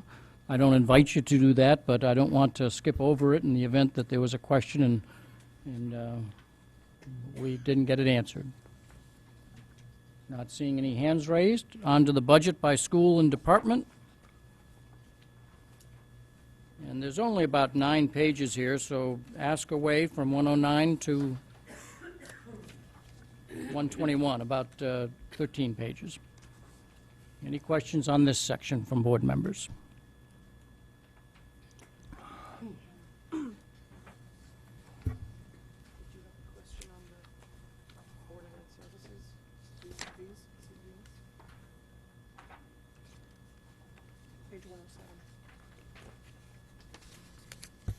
Mr. Patton. Thank you. Mrs. Maxon Kennelly has reminded me about my earlier question for the Board of Education duties and services. So this is page... Oh, the dues and fees question that you very politely said, I'll wait till we get to that page. Correct. What page was that again, Jen? 107. 107. I'm like, wait, it was just here a second ago. So we're on page 107, line 69, and there's a $1,770 increase, which originally I thought was due to the CABE conference fees, but that is not. That is a different line item. So That's what the is sum total of all of the dues and fees. so? There's just little tiny bits and pieces that have just gone up year to year. There's nothing. Some up, some down. Right. We expect the CABE will go up about 3.5%, so that's pretty much. But these are the dues and fees. That does not include, this section does not include the conference cost that Mr. Fatima was Understood. talking Right. about. Yeah. Right. So and the CABE fee, because that's obviously the biggest Right. component of this, is that normally a 2.5–3% increase? That's what Did it's. they ever tell you why? It's always a big debate at CABE as to how much it's going to go up. So we do an estimate. We don't know the exact number. But it's pretty consistent each year. Okay. Well, it's gone up, $300, $400, $500. You never quite know. They've been holding the line. I have to give them credit for that. But like anyone else, you can only hold the line for so long, and then they're going to say, we need 3.5% this year, and we have it. Again, you're talking $100, $200 here in the grand scheme of things. Mr. Llewellyn. Yeah, I'm going to go back a little, please, to page 101.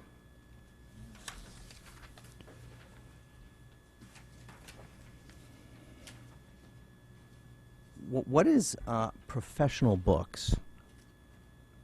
Or what are professional Line books? number? Excuse me. Professional it's- books would be, And for the benefit Yep. of the other board members, which Oh. line are you talking about? Which section? It's under each school. It's line 56,580. Okay. right, they're in a variety of places. These are professional books for the staff for professional development. So if there's a book in the industry on something that we think is important for teachers to have a copy of, then the principal or the supervisor will purchase that for all the staff. So, for example, we've had a district-wide initiative in instructional rounds. Recently, a book came out about that topic, written by the people that we've worked with on it, and so we might buy that book for all the administrators, or a principal might buy a book about reading instruction for the staff. That's what those are for. Because there isn't a whole lot invested there. There's not. Not that I'm looking to spend money, but Right. I was surprised you were going there. no, No, before I get it somewhere else. Yeah, no, it's not a huge it's not a huge number, but a principal could choose, if there were a particular initiative, or the district could choose, if it had a particular initiative, to put more money in that in a given year if we knew there was something specific. But generally, if there's nothing specific, then they have a hard time justifying the increase to me. Okay, thank you. Other questions on the remainder of the book? Forwards or backwards, but on questions related to this, by school, which is 109 to 121. Ms. Cornell.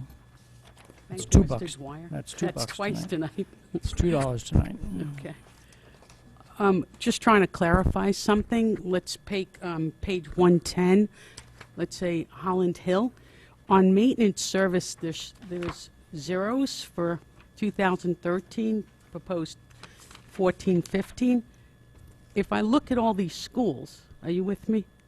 Tell me again, you're on Holland Hill. Right, I'm just using that school. Okay. So 313 maintenance services. Right. I'm just trying to understand why it's, zeros across the board, or I guess the maintenance service seems to be the most changes in the schools. Yeah, They're either extremely up or extremely down. Right. So I think what's going on there is that list of maintenance projects that Tom has outlined in the back. Okay. That here and near the very end. Those projects are school specific. And so Okay. if your school has a project, then your school has a big number, and then the next year, your school may not have a project, so your school goes down to 0, because not every school has a project Right, every 'cause year. those were the ones that jumped out. Yes, so, and okay. that's, so the detail on 157, as an example, you'll see on 157 that Holland Hill does not have a specific project listed there, right? But you see 3 at Burr. Right, And then, exactly. next year, it could be reversed. Right. So Thank we're you for working our way through a long list of projects, and so that will be variable. So we don't just stick a number in there. That's a number that reflects specific projects that Tom has identified as the highest priority and have specific quotes behind them. Other questions on the balance of the book by school? 107 through 121? Does it 109 through 121? Are we done with the by detail? Support? We're done by detail. Any other questions that are that you took note of within the support information section, which frequently we have checked with as we've gone through individual questions? But is there anything on the support information section that you would like to ask? Yeah, hi, I'm back on 116. 116.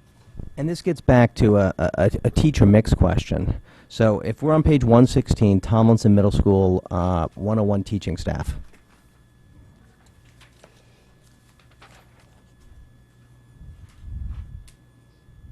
Here we have, it looks like a shuffling of teachers for more tenure for less. Is that what that $500,000 almost would be attributable to? Well, you do have some additional FTEs going in there, but not enough for the 141,000. So that's a movement of staff around at the middle schools, more experienced teachers. I mean, just as an example, if you look at Ludlow, just below that, Right. you'll see that there's virtually no FTE change, and yet there's almost no increase. But we know they all got raises, right? So that's actually lower than you would, Correct. than you might expect. And so that's just people moving around. You also can have somebody who moves between an elementary school and a middle school, or middle school and a high school. So as we said, that we build this from the bottom up. So these are actual people. We do have to make an estimate of who we think will have to go there from, or if it's just additional teachers, we use a standard number to include. So that's how that plays out. And sometimes you get a big increase with seemingly small FTEs, and other times you get the reverse. Right. Okay. Thank you. Yep. And I did answer that question. It's in the Q&A. You probably had a chance to read it about why the actual to budget is different, from one another. So if you have any questions on that, just let me know. Okay. Thanks. Yep.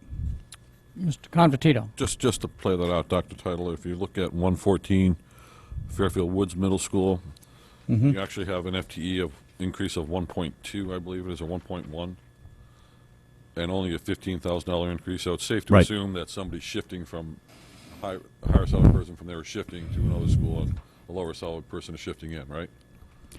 Well, actually, they may have already shifted. This is the Right. existing people. So these are not people we're predicting to move. Right. There's a 1-year lag. So There's a they may one-year already- lag, exactly. And you might recall that this year, there was a large movement of staff among the 3 middle schools because of the final Opening of Woods. opening of Woods. And so a number of staff members actually went from Tomlinson to Woods. Okay. Of course, at the time we did the budget, we didn't know who was going to go. And my hypothesis, Karen, on this would be that what happened was the people that got moved were the least or less senior people in general, right? And so what happened was then, you're a little bit under there and Tomlinson's a little bit higher. But again, that's an average. It doesn't mean that all the first-year teachers were moved, but that's kind of looks like what the pattern was related to that. So that was a big movement, a big transfer of staff because of the full population at Fairfield Woods. Ms. Carnell, that's $3. You owe me $1. I owe you three. Again, just a clarification. Under each school, it says other services. What is that? Because that's a pretty big number. So under Fairfield Ward, it would be, Pick a page so that we can get to the sorry, example. 117. And under Fairfield Ward, it says 307, line 307. Other services, right, so we have to go back and, So each school has a line 307 of other Right. services. right, and some of them are, those are mainly high school. The big numbers are at the high schools. So my guess is that may be paying for a lot of extracurricular salaries or something along those lines, but I'm not sure. Those would be further detailed in the back Yeah, pages. 307. Right. Here, And it's, 39. It's page 76 if you want to go back up, I think. oh, I got it right. It's extracurricular salaries. 307. So the high school's got, of course, tons of athletic teams and clubs and so forth. The middle schools have a smaller number, and the elementaries may have 0 on that. So that's a bucket of categories, but Paul found the page. It's 76 or so, you'll see it. Most of it's there, so. Right, but it's mostly extracurricular salaries is what pays for that. Intramurals, of course, big deal. Yeah, 307 is outlined on 39. As Then in budget, it's on page 76. There's more detail in 76. oh, okay. Just to make sure that we can run the badminton tournament at Ward. Let's see if Mr. Coyne's paying attention back there. Okay, you got that one. Okay. Doreen?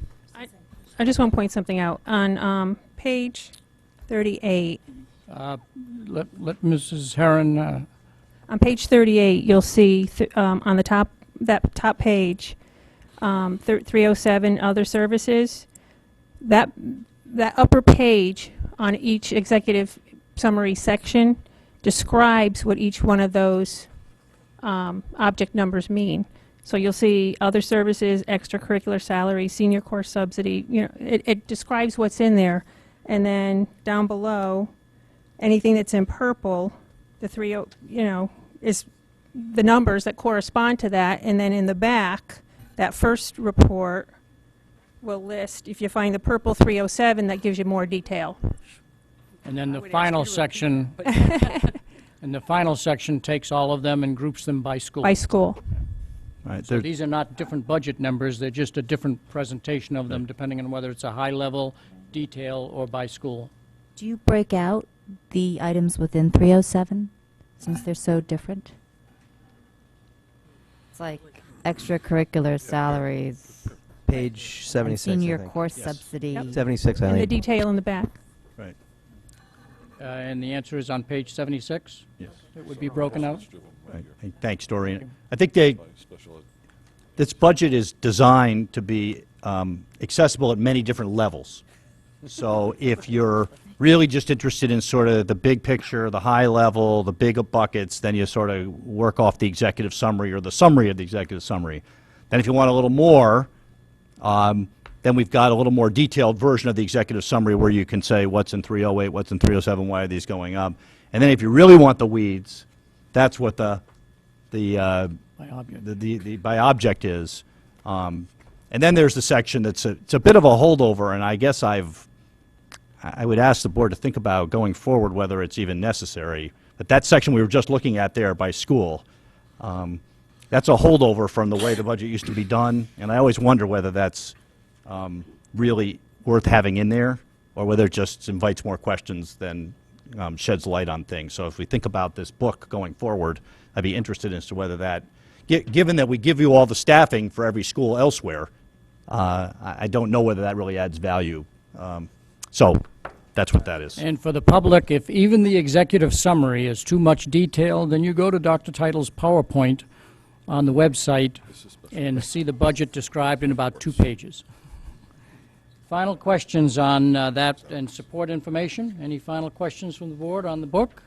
Ms. Carnell? I'm sorry, I'm still that's okay. confused. On page 39, well, 38 and 39, 307, it says other services, and it lists 1, 2, 3, 4 other services. On 307 on page 39, it just lists additional special ed professional services.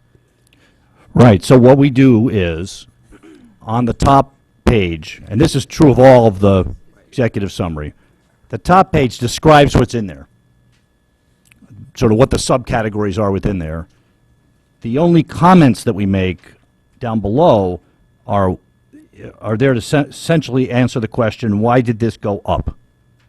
So if there was nothing, for example, extracurricular salaries were not the reason that 307 is increasing. Therefore, we don't comment on it there. In fact, that's frozen for the third year of the contract. So that's the distinction. That's clear. Thank you. Okay, yep. Other final questions, Mr. Patton? I want to go back to line 503, which is the Give us a technology page. line. I'm going to just the summary of items on page 154, 155.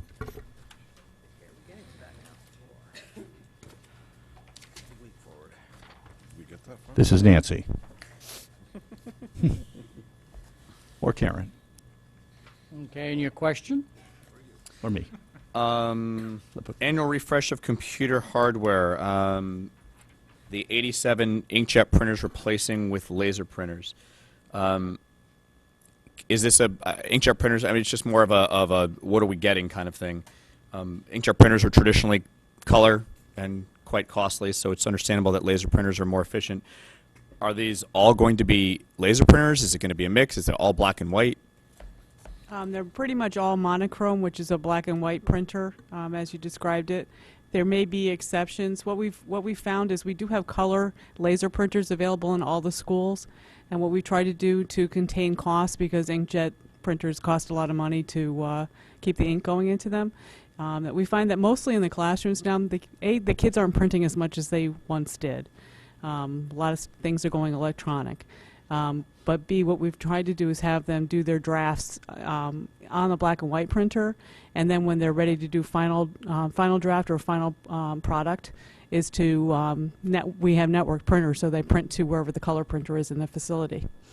So it's not going to prevent anybody from printing, like whatever, like you said, a final project in color form. No. Do you have any budgetary information on the cost savings going from one? Is it nominal? Is it hundreds of dollars, thousands of dollars? We've made significant progress in containing our cost of ink over the years, but frankly, this is like the end of maybe an 8-year attempt to eliminate inkjet printers in the district, except for those where it's warranted by curriculum, like the high school art department, for example, or an art classroom at an elementary school. So I don't have any hard figures off the top of my head, but I can tell you that our cost of laser toner, which is part of our printer maintenance contract, has remained flat over the last 2 years, even with our changes in enrollment and increase in the number of larger capacity machines that we have available to the students. Okay. Going forward and in the future, I'd like to see if there's any significant savings, what the ink and the maintenance savings are on replacing those printers, to see how cost effective it really is. It may be a little bit difficult to do because I don't budget for the ink for the inkjet printers. That's done out of the school allocations. I maintain all the laser printers, so it's kind of an apples and oranges type of thing. I don't know what they have in stock. I don't know. I don't control how much ink that they actually purchase, and I don't control them. They're not networked, so I have no way of doing page counts to try to do an estimate for you. There are other projects that we do when we do replacements where we actually can do an analysis, but anecdotally, all I can tell you is that we've saved a lot of money with the laser printers comparatively to the ink. I think we moved about $90,000 out of the school's accounts when we first went with the laser printer maintenance contract 3 years ago, and we've seen some significant savings as a result of that. Okay. Maybe not all 90,000, but I'd say we probably saved around 30 grand. That's that's a chunk of change. But that's interesting. I didn't realize that that makes sense, though, that the ink allocation would come out of the principal's budget. So in essence, a principal could save $100 a month or $1,000+ a year in their school budget just by saving on ink costs. Okay. It's possible. Can I continue? Or If you have another question, please do. Are we still on these pages, or? Yeah, same pages. The audio system at Fairfield Woods High School. You mean Now, I know Fairfield that the audio system was replaced or something, that like the auditorium system was, so this is not that. No, these are classroom auditory systems. They're part of the projection systems, similar to what we discussed about the elementary schools earlier. These were installed originally when the building was renovated back in 2003. And they really just don't meet our needs at this point. They're antiquated. They are difficult for the teachers to manage because they were installed under different parameters than what we require today. Last year, basically because of electrical issues that we had as a result of the hurricane, in Fitt's house, we were able to take advantage of those repairs and fix them and make them correct. So what we're trying to do is complete the rest of the building. And I'll correct myself. I think I said Woods. I meant Ward. Finally, on the bottom page 55. 155. Sorry, 155. The Eval Discovery Server. This is a central office piece of equipment, correct? Or is this a district-wide? Like, I'm not sure. I'm not a computer guy, so I mean, I know what a server is, but I don't really know. It's basically a hardware appliance that runs software. They call it a server because it actually is a server. But what it does is it facilitates our ability to retrieve and archive documents and email in a manner in which it's easily retrieved to meet legal requirements, whether they be FOI or legal holds because of litigation, investigations by the Human Resource Department on allegations against personnel, all those sorts of things. And we've seen a large increase in the demand there. Currently, we don't have a system that facilitates retrieval of documents. We do have archived email, and we have vaulted our email for a number of years. So we do have that retrieval. We frankly don't like the system we have now. There are better products available, and that's why we've requested to basically move out and move up in our ability to respond. For example, it takes an awful lot of time in our current system to extract, review, redact, and convert to PDF documentation that we need to send when somebody requires an email search as a result of litigation. The newer systems make that retrieval and redaction much more efficient and would save the time of people like Karen Parks and myself and a bunch of other administrators who have the responsibility of doing the redaction to protect our children when those kinds of requests happen. Okay, so this is not just the central office. This is obviously throughout the. It will be located in the central office, but it covers the entire district. Covers the district. Okay. Back to through the chair to Dr. Title again. Any idea, guesstimate, how many staff hours of labor that this system would save? I don't think we have an estimate on that. Every year it varies. It really depends on the extent of the inquiry, right. The type of inquiry we have, what kind of hold we've been asked to place, or what kind of investigation we've been asked to do. So a legal hold, just so it's a term of art, right? Two lawyers here probably can explain it better than I can, but typically what will happen is there'll be some action, legal action that's being taken, and the lawyer for one of the sides will say, and I am requesting a legal hold on all documents, current and prior, related to this matter. And then through the discovery process or whatever, we may have to produce those documents. It's a legal term that means you can't go back in now and get rid of documents that might be relevant to the case, even if they're old. If they're in the system now, they're on hold. And then at some point we have to go in and retrieve them. That would depend on how many cases we have, but it can be an extensive enterprise to do. It's very labor intensive right now. The archiving portion of it too, or what they typically call is the vaulting process, when any kind of communication through email comes into the district or goes out of the district, we actually take an image of that and it's vaulted so that you could take an email and everybody knows they can manipulate what they've received or edit certain things out and then forward it off to somebody else. What we get is actually an original copy that would hold up in the court of law as saying it's an undoctored original document. So we're really protecting the district with this kind of an investment to make sure that we're meeting the requirements of the judicial services. Just to make an editorial comment, it's not that I don't think this is not a good idea, because as you've said, these types of things have cropped up more and more over the years as we're in a more litigious society. But it's more cost benefit. I mean, if we're going to spend almost $53,000 on this new system, that's like a staff salary of a mid-level employee. So I mean, that's if you just want to use round numbers, you could say that's 40 hours a week. So I mean, is it saving 40 hours a week of labor that either could be better allocated or staff shuffled around or reductions or whatever? I guess that's where I'm getting at. Well, I know you don't have those specifics, but yeah, but I could take your analogy and say that the investment in the hardware is going to last us probably 5-6 years. So let's just say it lasts 5 years, which is normal for a server of this type. So it's really a $10,000 per year investment, but because we don't buy technology equipment in kind of a bond or a long-term process, we do it now as a, buy it today because it's going to have to be replaced later. It's a $10,000 a year investment, and I think in my experience of the last 2 years, we've more than paid in salaries over $10,000 in the kind of research we've had to do.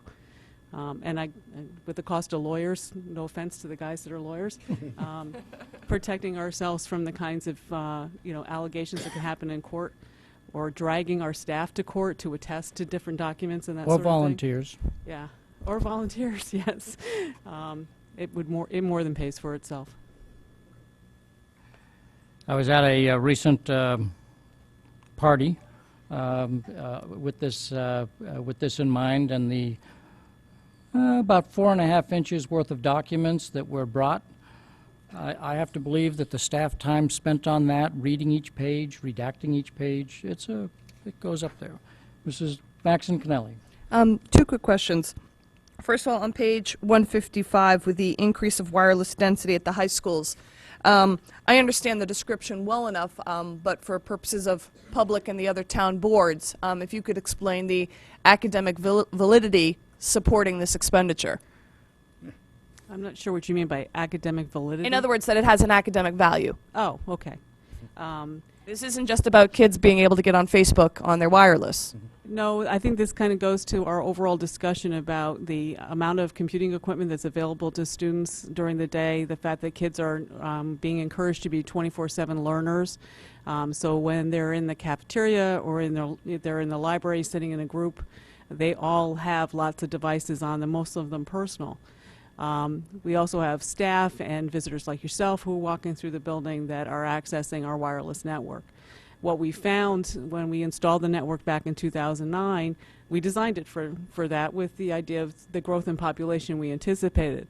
What we didn't anticipate is people going from having 1 device in their pocket to now on an average having 2.5. And every time everybody sets up their device, you set it up and then you forget that you have it set up. Your device is on our network as soon as it sees it. It connects to it and it says, oh yeah, I'm here. So it's ready for you when you're ready for it. But that also means when I have 1,500 kids at Ward, all with those 2.5 devices, I'm now supporting, 3 times the population now than what we had originally estimated. And what we're seeing is that it's taking its toll on the ability for us to instruct using web-enabled information, infinite campus apps that the kids are using now to keep an eye on their grades and their attendance and all that good stuff, which has been wonderful. But we have noticed this need and really feel, as a matter of fact, I had asked for both high schools to be done in 1 year, but Dr. Title twisted my arm and I said, okay, we'll do it over 2. And my second question, and then that's it, I don't know if this is through the chair to Ms. Burns or to Dr. Title, if you could, because I can't recall at this point, as we were taking care of the budget last May, I know technology took a tremendous hit as a means of meeting the cuts by the other town boards. I was wondering if you could tell me what part of this would have been done last year that instead is carried over to this year. And again, I'm not talking about actual numbers, but general topics, perhaps. There's a lot in the replacement plan line that was deferred. For example, the world language laptop replacement should have been done last year. the CRT replacements, the inkjet printer replacements, those all have all been deferred over time. We've slowly but surely done bits and pieces of, say, the CRT replacements and the inkjet replacements as we could out of the operating budget. But the actual effort behind trying to kind of get these projects finally done, those were some of the things that we sacrificed last year. The tech capital cut last year was $217,800. You cut it the year before, though, too, didn't you? Almost every year. Almost every year. I- No, Yeah. 12, So- 13, it was not cut, for the record. I think Mrs. Gerber has the final question, and then we can get on to board discussion about Thursday. Yeah. I just had a question on the questions that I'd submitted. I think one of the answers, maybe I didn't word the question that clearly, but page 126, talking about the enrollment. I was asking, because I know that right now we have 355 freshmen at Ludlow based on the January 2nd enrollment numbers. But here we have 333 sophomores in the enrollment. I'm just wondering, are we expecting 22 freshmen this year to not come back next year as sophomores? I'm just curious just because, Yeah. you know, it is such a tight space and we have such a, at least as of now, very large looking freshman class coming in.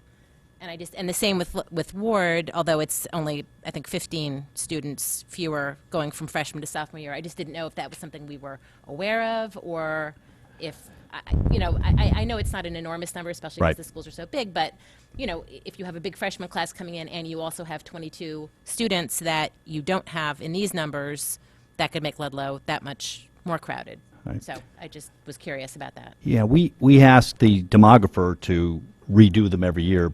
We give them the October 1 numbers, and then they look at the historical pattern. So the difference between October 1 and January 1 may be part of that explanation, because they base it on the October 1 numbers. But it could very well be that traditionally there is a bit of a drop-off between 9th and 10th grade at the two high schools that they've captured in their estimate. But again, you know, they could be off, and they might be 20 off on that. They might be 20 off in the other direction for 9th grade or 11th grade or 12th grade. So it tends to work itself out to being about where we thought it would be, but that's something that we'd have to follow up with MGT, is that they really just do a simple cohort survival analysis on each of the grade levels. So they may have picked up something historically that happens there. Okay, yeah, I mean, because I know obviously going from 8th to 9th grade, there's always going to be a drop-off because you're going to have Right. students moving out of the district going into high school, but I just didn't realize there was that big a jump going from 9th to freshman to 10th. sophomore. Yeah. And also I just wanted to say thank you to everyone who answered my questions and all these other questions. It's a lot of work here, and thank you for doing that. I really appreciate it.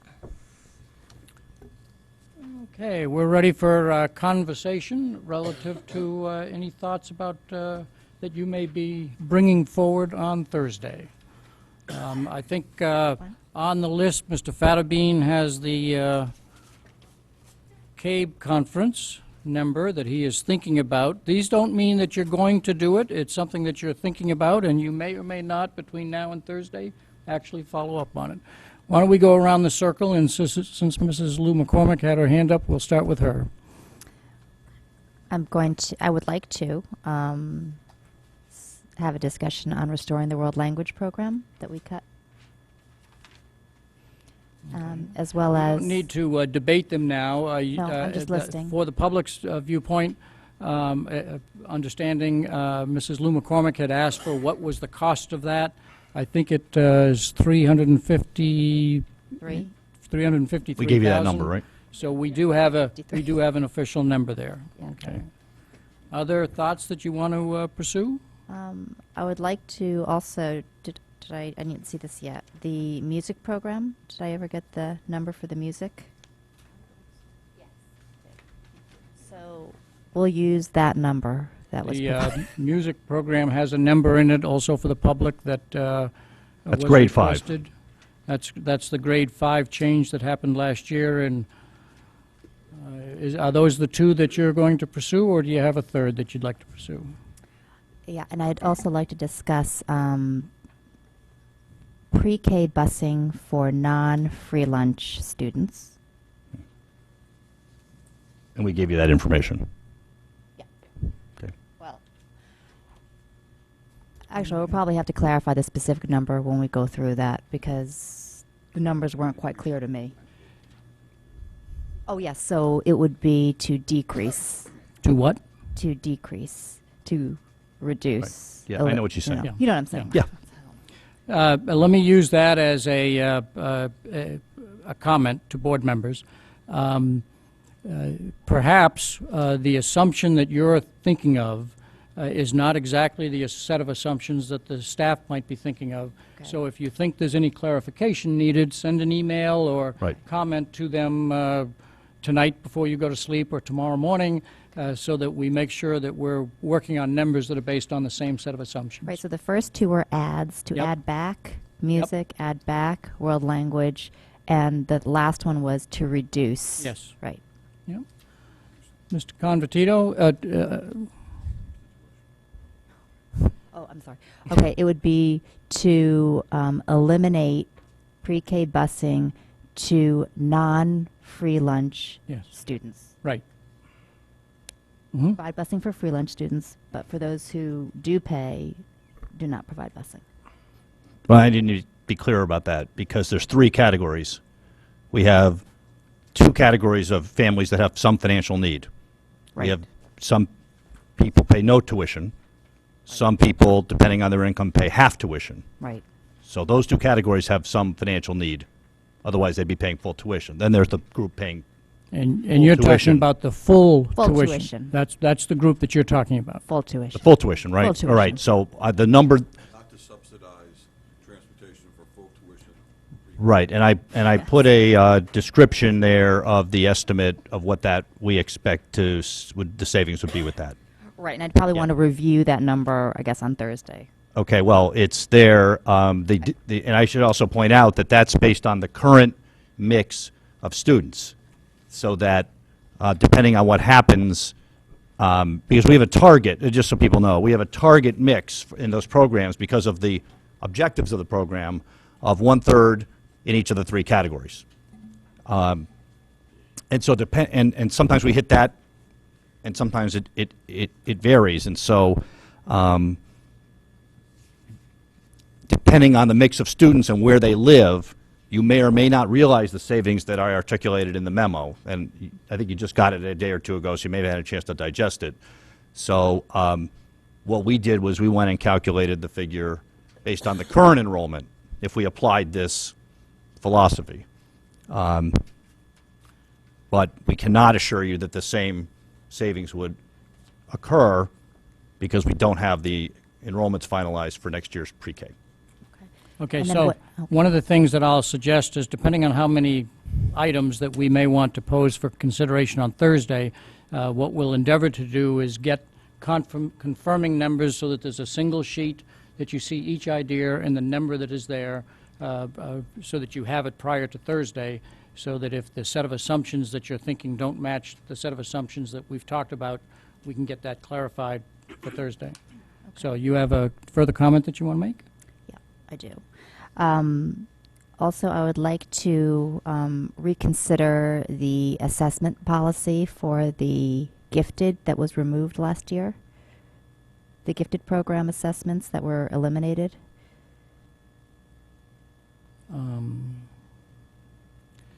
And what was the number? for Let me say it this way, and then somebody out there or beside me will correct. We had in the budget a proposed additional assessment program.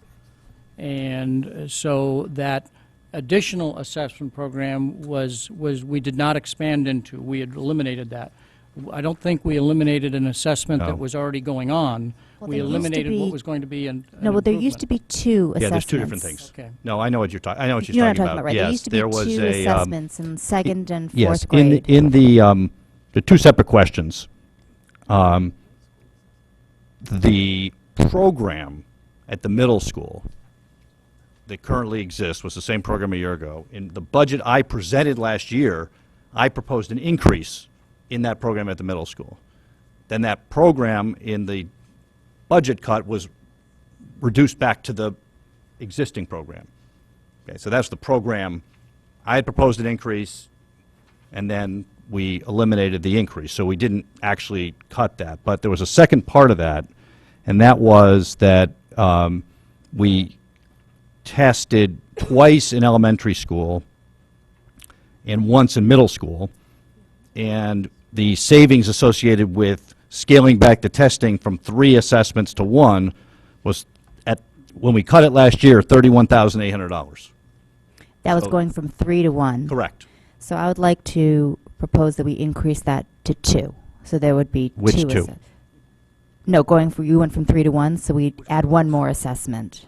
Where would you want, because it depends on where you add it, will determine the price. Ah, I don't know the price differential. So what is the cost of The each of elementary test is $22,700. The middle school test is $9,100. Which one would you like? Oh, so I would Like like a one in menu. one in elementary, and already then have one. one in middle school. So adding the middle school one is 9,000. So that would be in, say, 6th grade? We did it before in 7th. 7th grade, fine. 6th grade. I'm going to change that around. We'll do it Third. end of 6th grade. We will price that out. I don't know if it's different from 6th and 7th. In the month of May, on the day 15. You want to micromanage the whole school system? I'm just kidding. Get I'm your just kidding. superintendent's degree and sit in the chair. At 2 o'clock. Okay, so can we move on to Mr. Convertito? Couple of things. I'd like to see the cost differential of rolling back the parking fees at the high school to the 12-13 level. And I would also like to see a rollout of athletic fees, and I have the sheet here, I can hand it in to you, similar in the music fees and band and strings fees, similar to that which Trumbull rolls out in an attempt to pay for the return of the language arts and the music programs at the lower levels. I would also like to see a rollout of adding back either the media tax or the paras to the computer and or libraries at the 2 high schools to increase the openings after school for those children to study. I would also like to see... Hold on. You're going too fast for me. I'm sorry. You got So that? I've got it because we've got If you wanna between hand that now over. and 7 o'clock Thursday to get you real numbers on this.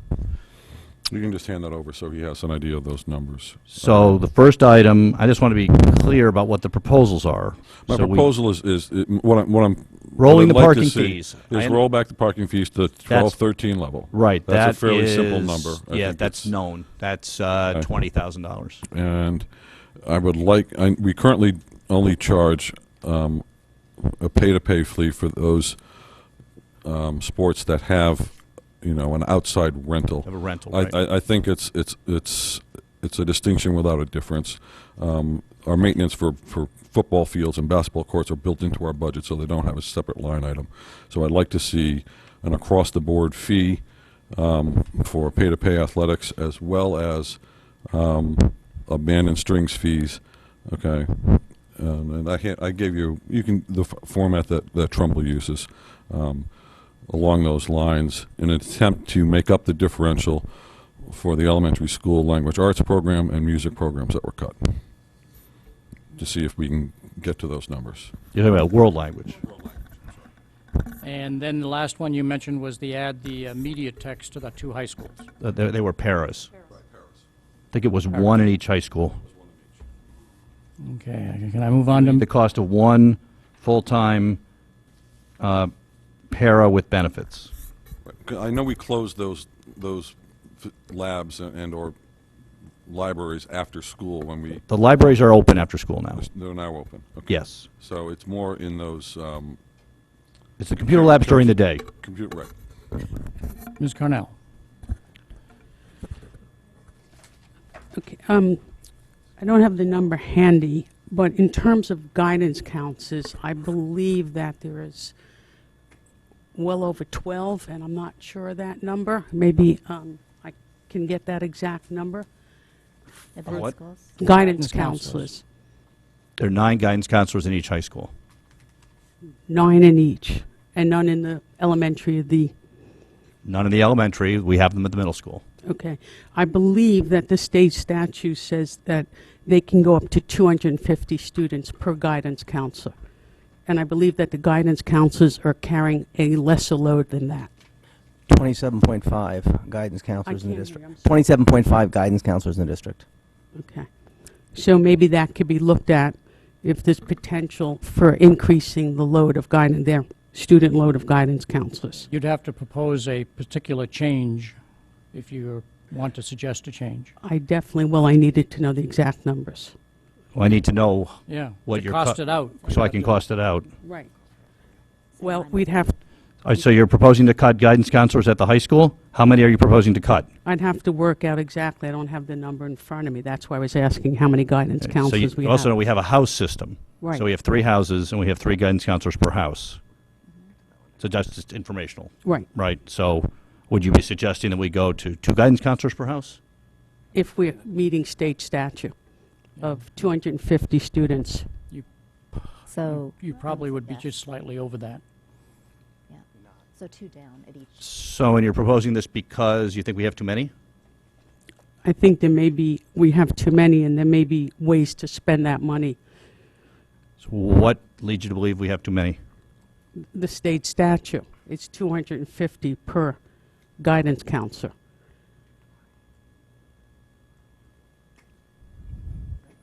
Okay.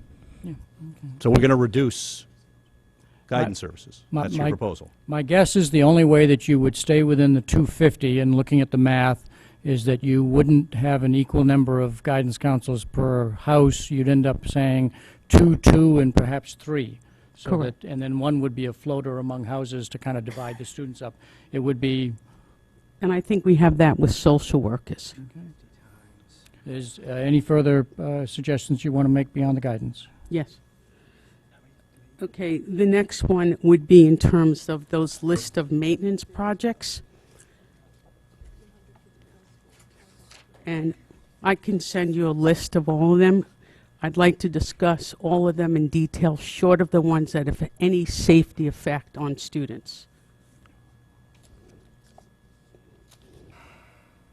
Again, I think you'd have to specifically propose which project, similar to I'd like to divide the question, I think you'd have to suggest which particular projects you would like to discuss separately and take separate action on those. It is not something that we have customarily done, but I think that's the approach I think you'd have to take, and be specific as to which ones you would want specifically to discuss.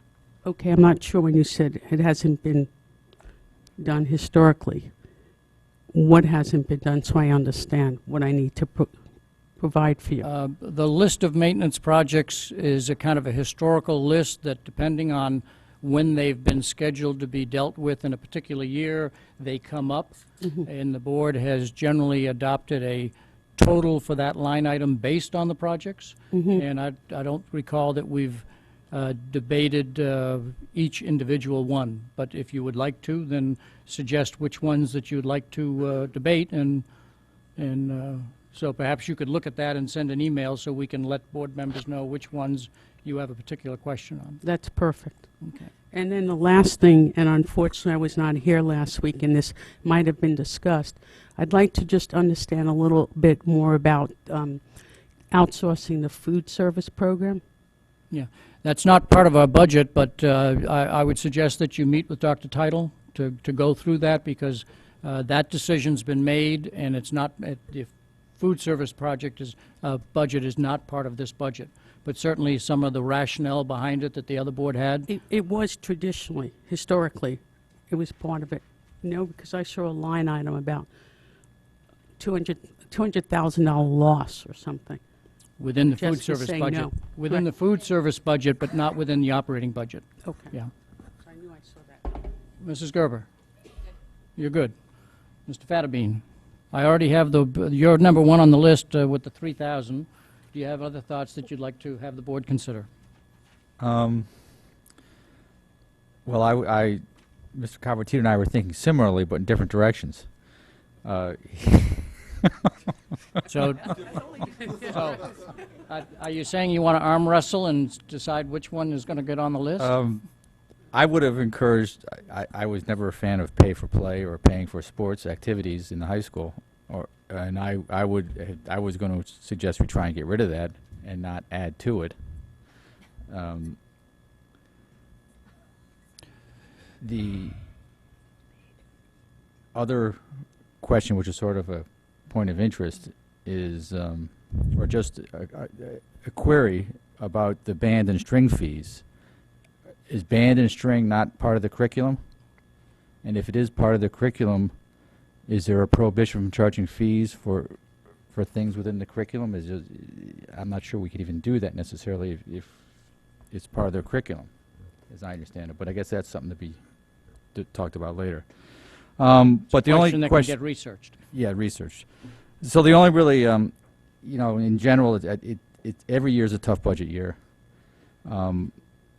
I honestly looked to make some cuts, but I couldn't find any places that seemed to be appropriate. And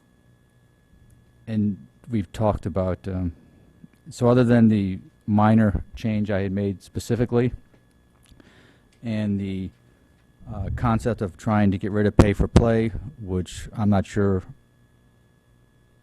is going to have the support to do, so I may not bring it up next meeting, but one in which I thought I might like to. I guess we'll see what happens with that. And those are my relatively minor comments. Okay, thank you. Mrs. Maxon Connelly.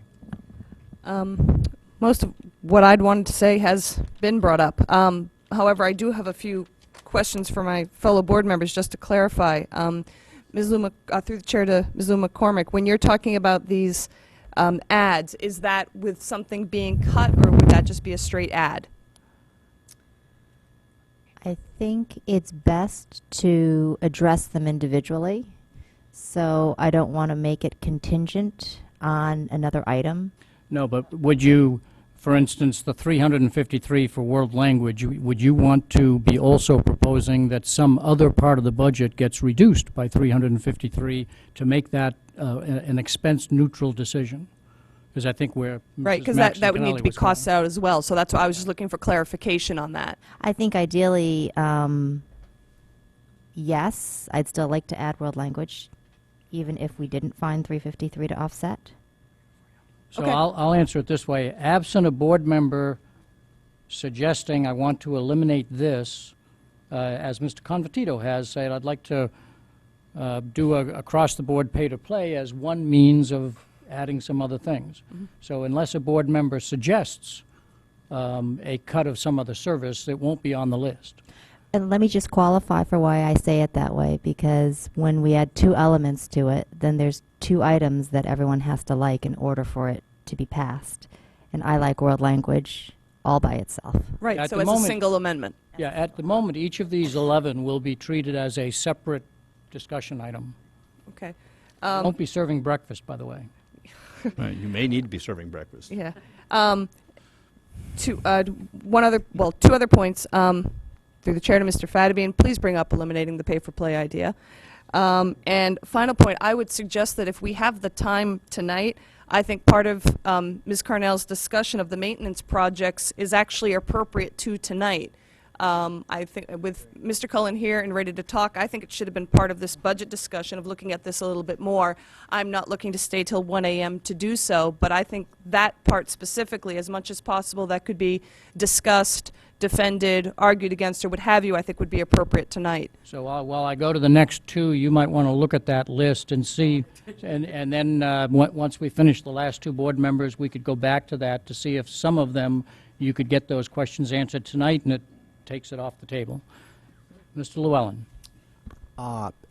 You know, I think one of the things that we've been talking about for a while is returning some of the education to the district and looking at some of the overhead. So I think I'd like to propose a way to fund some of these add backs. I think that if we were to modify the curriculum leader position, we could return the curriculum leaders to the classroom and make them department heads. And I think that that would really be beneficial for the district, because they would have firsthand knowledge of what their decisions are and how they're impacting the students. And in costing that out, we can either eliminate the duplication in math and language arts, or we can take all 6 curriculum leaders and make them department heads. And the savings there, I've got already costed out, and it's somewhere between, depending upon which route you take, in the first year, it's 150 to 200 plus thousand, and it steps up dramatically over the next 3 years as a result of the stepping of salaries. And there is a definite savings because of the teacher retirement. You slot them in utilizing bumping rights, and there's a dramatic savings there. So I think we can return a lot of the programs that have been cut in the past while we focus on the overhead. So let me just clarify what you mean by this. And first of all, I just want to, don't take this the wrong way, then I'll ask my questions. But I think referring to curriculum leaders as overhead is insulting. They do really important work in this district, and I just want to say that out loud because they perform very important functions for our kids. Could I, Just get that off my chest. Now let me, Please. I just need to know, so we can cost it out and maybe come to the same numbers you do. Let's talk about the secondary ones first, okay? So your proposal would be to eliminate, so we have 4 of them. And, You'd go from 6 to 4, correct? well, we have 4 secondary, and we have 2 elementary. I had meant we've got 2 math and 2 LA. We have 4 secondary, we have 1 language arts, 1 math, 1 science, and 1 social studies. Correct. Elementary, we have 1 language arts and 1 math. All right, so let's talk about the secondaries. So I need to understand exactly what you're proposing so that we can be on the same page in terms of what the money would be. Sure. Math science is 1 position at the elementary level. That's Mr. Wakeman. So let's start with the secondary. You say we create department head positions. Correct. So these would be at the high school only, or are you talking about high school and middle school? High school and middle school would work. So at each high school, teachers in the language arts and science teach 4 classes because they have labs and conferences, and math and social studies teach 5. So in your proposal, how much release time would the department heads get to do the duties that you're suggesting? Would they teach 3 out of 5? They would teach 3 out of That's 5, typical, 60%. Yep. 60%. All right. Model. So, and how about, so at the high school then, you would be replacing the curriculum leader position and creating, say at Ward, you would need a .4 coverage of teacher and a .4 at Ludlow, right? For the 2 areas where they teach 5. No, I don't think you'd need to do that. I think if you've got a department head who wants to float, take a class in each, and that way that individual has better connectivity to the district. So, no, I would say that a curriculum leader would become a .4 teacher, or excuse me, a .4 department head and a .6 teacher. So then the services that the high school teachers would get from this person would be essentially 1 teaching period, right, in each school. Okay. I'm just asking. If you I made don't a see how that's an .6. advantage over what we're doing, but that's a different story. The advantage is if they're not a curriculum leader, they are a teacher, and if they're a teacher, Right. there's a big savings in salary. I'm trying to think about how this is better in terms of what we need to do to support our teachers in what they have to do with all of the changes and who's going to do all the evaluations that curriculum leaders do. But let's talk about the middle school for a second. My understanding is they only evaluate the new teachers. They currently evaluate first and second year teachers, and we're planning to increase who they evaluate to accommodate the additional load that secondary housemasters have.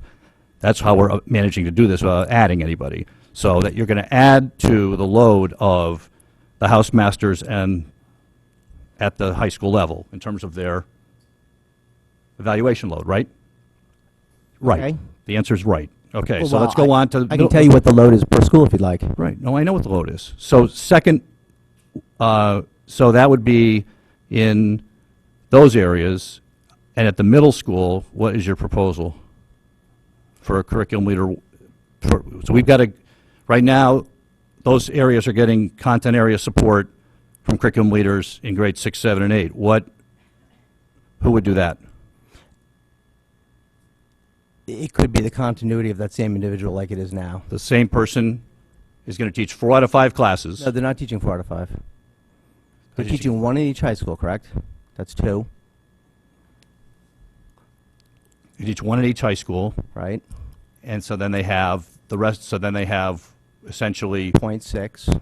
right, one period to do work at, say, Ward, one period at Ludlow, and then one period to do work at the other 3 middle schools? Well, you know, is their location, I mean, they sit here now, so. I'm just I'm not trying, sure they're because doing if I have to cost out. Let's if we start have- with, Dr. Let's start with the easy one. Okay. Let's start with the easy one. If What's you the easy one? eliminate the redundancy in math and in LA. What redundancy? One does K to 5 and one does 6 to 12. Right, and we have It's a not redundant. Well, it is in the sense that you have continuity from top to bottom if you have one responsible for both. But there's not duplication there, right? They span different grade levels. I don't see how this is moving the ball forward at all with all the work we have to do. So, We differ in opinion there, so So I'm what- asking to so- cost it out. right, so I want to know what the plan is at the middle school. So your plan at the middle school is, we wouldn't have anybody at the middle school specifically dedicated to this. This would be the job of the part-time person. So we've taken a full-time curriculum leader and made them part-time Curriculum leader. curriculum leader. And Department we're going head, to however you wanna eliminate call 2 it. of them entirely. And that's going to advance the Not- district. Not eliminate 2 of them, it's one or the other. Well, you're You going to, want to keep full-time curriculum leaders, you make one someone K through 12, like you have in the other two disciplines. no, nobody's K to 12. Nobody's K 12. Mm-mm. Okay. Let me see here. Hold on.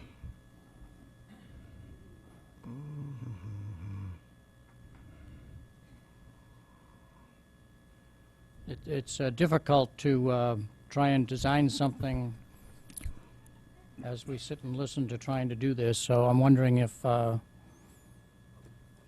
We also have the Long. two.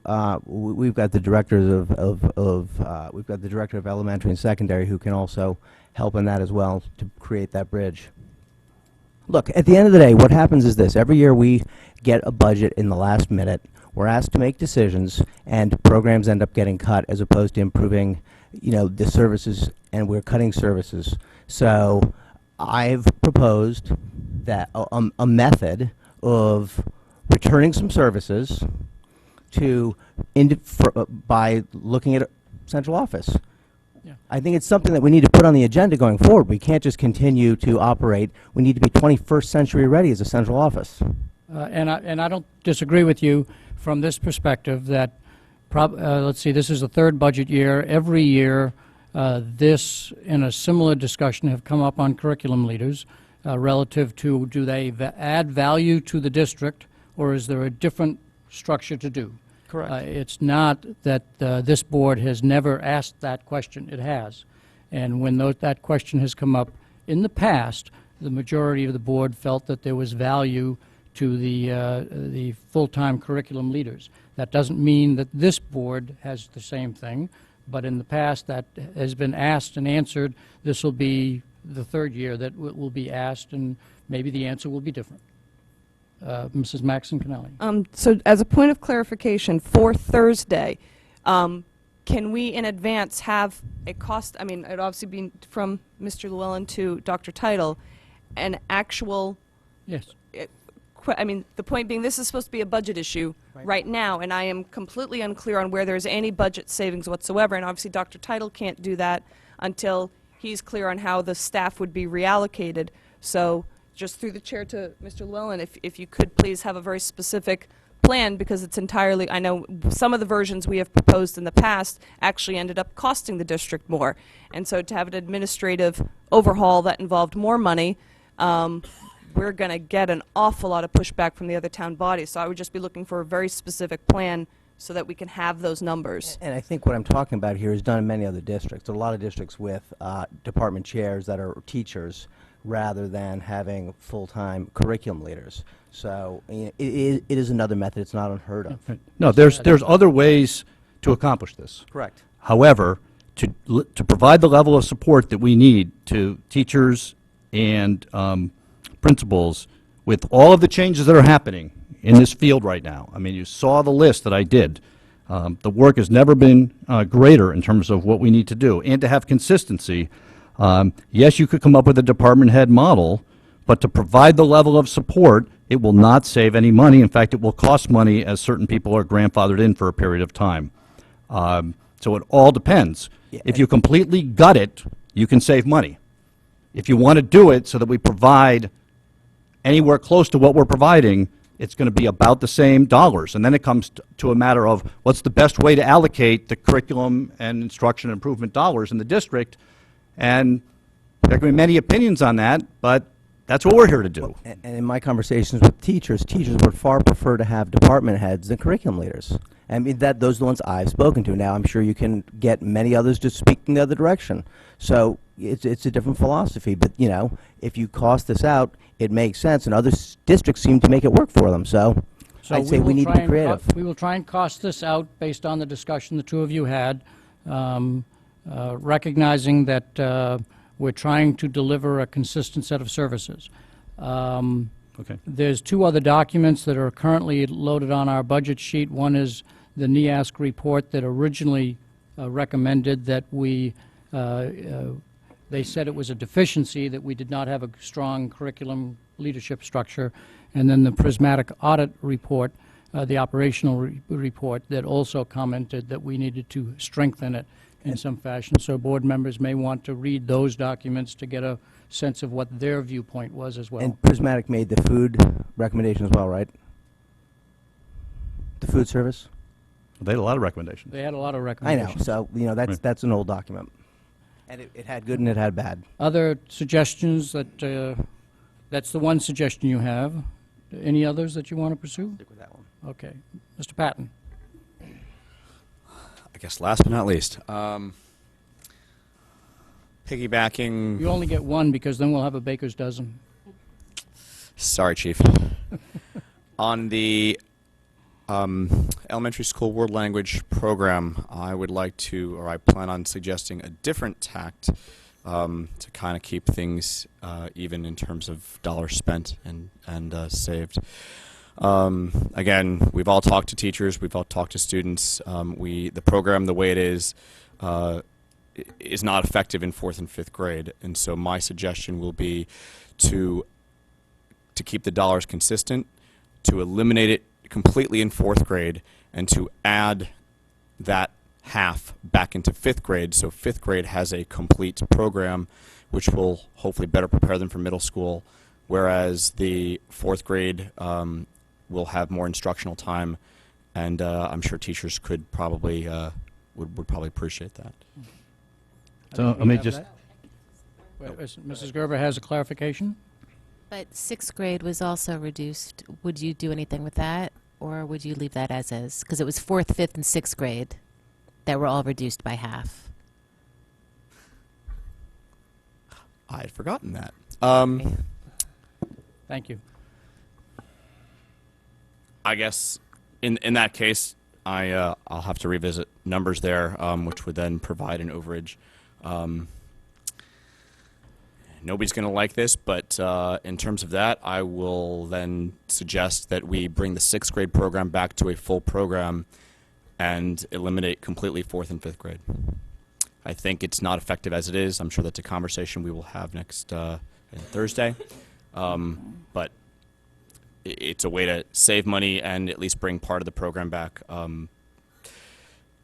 That said, the next thing that I would like to propose to a cut from last year that I would like to propose to eliminate would be Add back in, you mean. or I'm sorry, add back in would be the PTA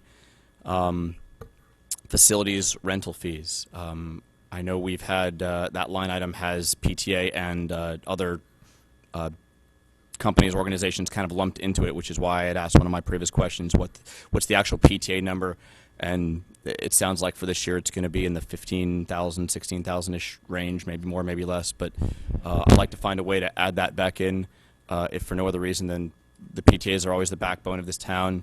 PTAs try and fund money to pay for school technology that has been cut year after year in this budget. and to nickel and dime them on that when they have their own budget to manage. No, you're arguing as opposed to Yeah, stating. sorry. So we'll argue on Thursday. Yep, understood. Let me interrupt you for one moment. Dr. Title might want to clarify the number that. Yeah, the number would not be the number you're quoting because we'll have to go back to the 12-13 year because PTAs, knowing that they were going to be charged, have been quite adept at moving their programs to weeknights where they could. And so the actual charges PTAs may pay this year are going to be a lot less than if there's no restrictions. So we know what they spent the last year we had no restrictions, and that's the number we should assume will hit our budget if, in fact, we remove all the restrictions. So it may not be 15,000, it may be closer to 30. Do you understand the Yep, logic? no, Okay. right. I remember that from the 12-13 budget. Right. We have those figures. Again, and this will be a Tom has discussion for spreadsheet. tomorrow. Is there a way Thursday. to allocate funds to such a line item where, say, a I think school what would we be would given? do is reduce the revenue line, which would then increase the expenses for us, because we would have to absorb the custodian expenses. Yeah, you'd have to add, say, whatever the number is, you'd have to add $30,000 to the budget and apply it to custodial overtime account. That's how you would enact that maneuver. Yeah. Okay. Just so you know, that those of you that are eager to cut things from the budget, you're probably going to get your chance. Okay? This is not your only opportunity. So I would just caution you that, you take some cut now, it's not there later. And so if you want to add something in, we can talk about adding something in, but trying to cut something at the same time, I mean, at the end of the day, you may have to come back and cut the thing you added because the boards are probably not going to go with this. So I would just think, as a matter of strategy here, I'm thinking out loud because I can't do this in executive session, I might as well do it here, that do you really want to, like the board did last year, and it didn't work. So I think you got to think about how you want to play this. And again, just because you add it in doesn't mean it survives in May. So, there's a whole thinking behind this that we want to obviously be fiscally responsible and so forth, but, you may want to hold in your, you've got some cut in your mind, hold it in your back pocket till we have to reconcile the budget, because the chances of this budget going through without any cuts from the other town bodies is probably pretty close to zero. So I'm just putting that out there as a thought bubble. I think that's a realistic view, but the optimistic view is that I'm hoping those members of the RTM who are sitting in the audience do not take that as a fait accompli and that they think that they're going to support the budget as presented. Mrs. Lou McCormick, did you have a hand up or not? Mr. Convertito did. I did. Excuse me, Mr. Convertito. Were you finished with your ideas or not? Yep, that was it. You were, okay. Thank you. Mr. Convertito. Through the chair to Dr. Title, in the responses to the questions that were asked by the board sort of offline here, you have a custodial number, overtime number, and you just brought it back to my recollection when you were talking about it, of $300,000. Is there any savings to be earned or gained by adding custodians and paying them at straight line numbers rather than the time and a half for overtime? And have we done that analysis? That's a matter of negotiation with the bargaining unit, and that contract is currently under negotiation. It's not something we can do unilaterally because we have a past practice of paying people overtime. I have been in systems where you've tried to, say, hire a custodian who works a different shift or they only work weekends and so forth. But right now we have a long-standing past practice and overtime in the contracts. We'd have to try to address it there. We do have some proposals, I will say, in the contract negotiations to reduce overtime costs. Okay. Whether we can get those through the collective bargaining is another matter, but it's obviously something that we have put proposals on the table to mitigate the custodial overtime. Okay. If we can get those through, but as you know, these contracts can take years to settle, so I can't even guarantee you that by May, if something were to happen and we got to the budget adjustments in May, and I could say, hey, look, we got this provision in the custodial contract, it's settled, we can now go reduce our custodial overtime, I'd love to do that. Okay. Yeah. Just in the an effort for saving time and energy on administration's part, I would ask the chair just to take a sense of the body on a pay-to-play proposal. So if there's not an appetite for it, I don't see the need for the administration to go through that analysis. Not an appetite to add to the current pay-to-play. Do people want to offer a viewpoint? I think Mr. Fatabean's viewpoint is that he's not in favor of the original part-time pay-to-play, and that's my guess is he might not be in favor of expanding it. I don't want to speak for him, but I think that was his viewpoint. Other board members want to join Mr. Fatabean in sharing that viewpoint? I would share that, but if that didn't pass, I would be in favor, consistent with last year. I didn't want the pay-to-play at all. I'd be in favor of that first, but as a secondary option, I would prefer that it be spread across the board as opposed to what I viewed last year as the bowling fee, which I found extremely unjust. Would not like to see that pay-to-play expanded? And when you say expand, do you mean reduce those who are currently paying and spread it over a wider base? Or are you saying bring everyone else up to the level where the current folks are? Follow? Reduce the fee. Well, there's Reduce the fee to... Reduce the fee and spread it out. Well, if the board, and I'm trying to Yes, save you right. some time. Well, and We energy. we have, We have Okay. that number. well, we have a, from 3 years ago, 2 years ago, I have a fully explicated pay-to-play proposal that has failed miserably, but I have it all done. Okay. Now, I don't have the band and strings part. That, I just, philosophically, I'm with Paul on that one. But on the athletics, we had tiers, and we had rate, depending on the cost of the sport. Okay, if you. And so we have that. I can dig that up, so that can be a talking Eliminate point. the band and strings and just bring back, because I know we saw it once before. Right. And I have it. think- No one think wanted it, so I think stopped was bringing it up. I think it was a $25 fee or whatever. or Oh, no. something So, like that. let me get back, let me get Whatever back, it was. it was more detailed than that. Let me get Yeah. back to the basic philosophical question that you asked. I haven't seen any movement of a head by Mr. Patton, but I'll come over to this side. Is there a philosophical viewpoint that you have that you don't want to see it expanded, or you would? Is, I think, essentially what Mr. Convertito is asking for a sense of the body. You would not want to see it expanded. I don't know what last year's cost was, so I'd have to. The proposal last year that was accepted is that those sports that require rental facilities outside of district-owned facilities would, the participants would have to absorb those fees, and those fees varied depending on the cost of the facility. So would you want to see the pay-to-play program expanded or not? I would like to see it expanded. However, the question is, from that income generated, where would it go? Well, That's another matter. that would be one decision, and then depending on what the board did with these other proposals, it possibly would overcome that. Mrs. Lou McCormick. Mr. Dwyer? Just a point of clarification. When we had spoken about this in last year's budget, and Mr. Convertito and I had been in favor of that, it was an equal in terms of income. It was how was the money being raised, and Mr. Revenue Convertito was neutral. right. We were talking about $25 fee from everyone to raise an amount, as opposed to charging more for just those facilities. So it was neither an increase nor a decrease. It's how the money was It was a raised. revenue-neutral proposal. Well, if that's what you have, we don't need to entertain it. This is a budget. We don't need to deal with it. It's going to raise $40,000, it'll raise $40,000, and you But can then argue would about it- how we distribute it. Would it have to be a policy issue? Because last year we let it to happen as an administrative reg, and since if this would have Oh, to you be know, a change. We brought it to you as a specific proposal that you adopted as the budget, in terms of the, actually, that particular cut was done by the board in January, prior to any town bodies taking action, as like this, we'll do that, and then they won't cut us. And then you get your heads taken off. So, I'll withdraw my request. We'll deal with it. that's a good idea. Are you going to withdraw both that and the music, or?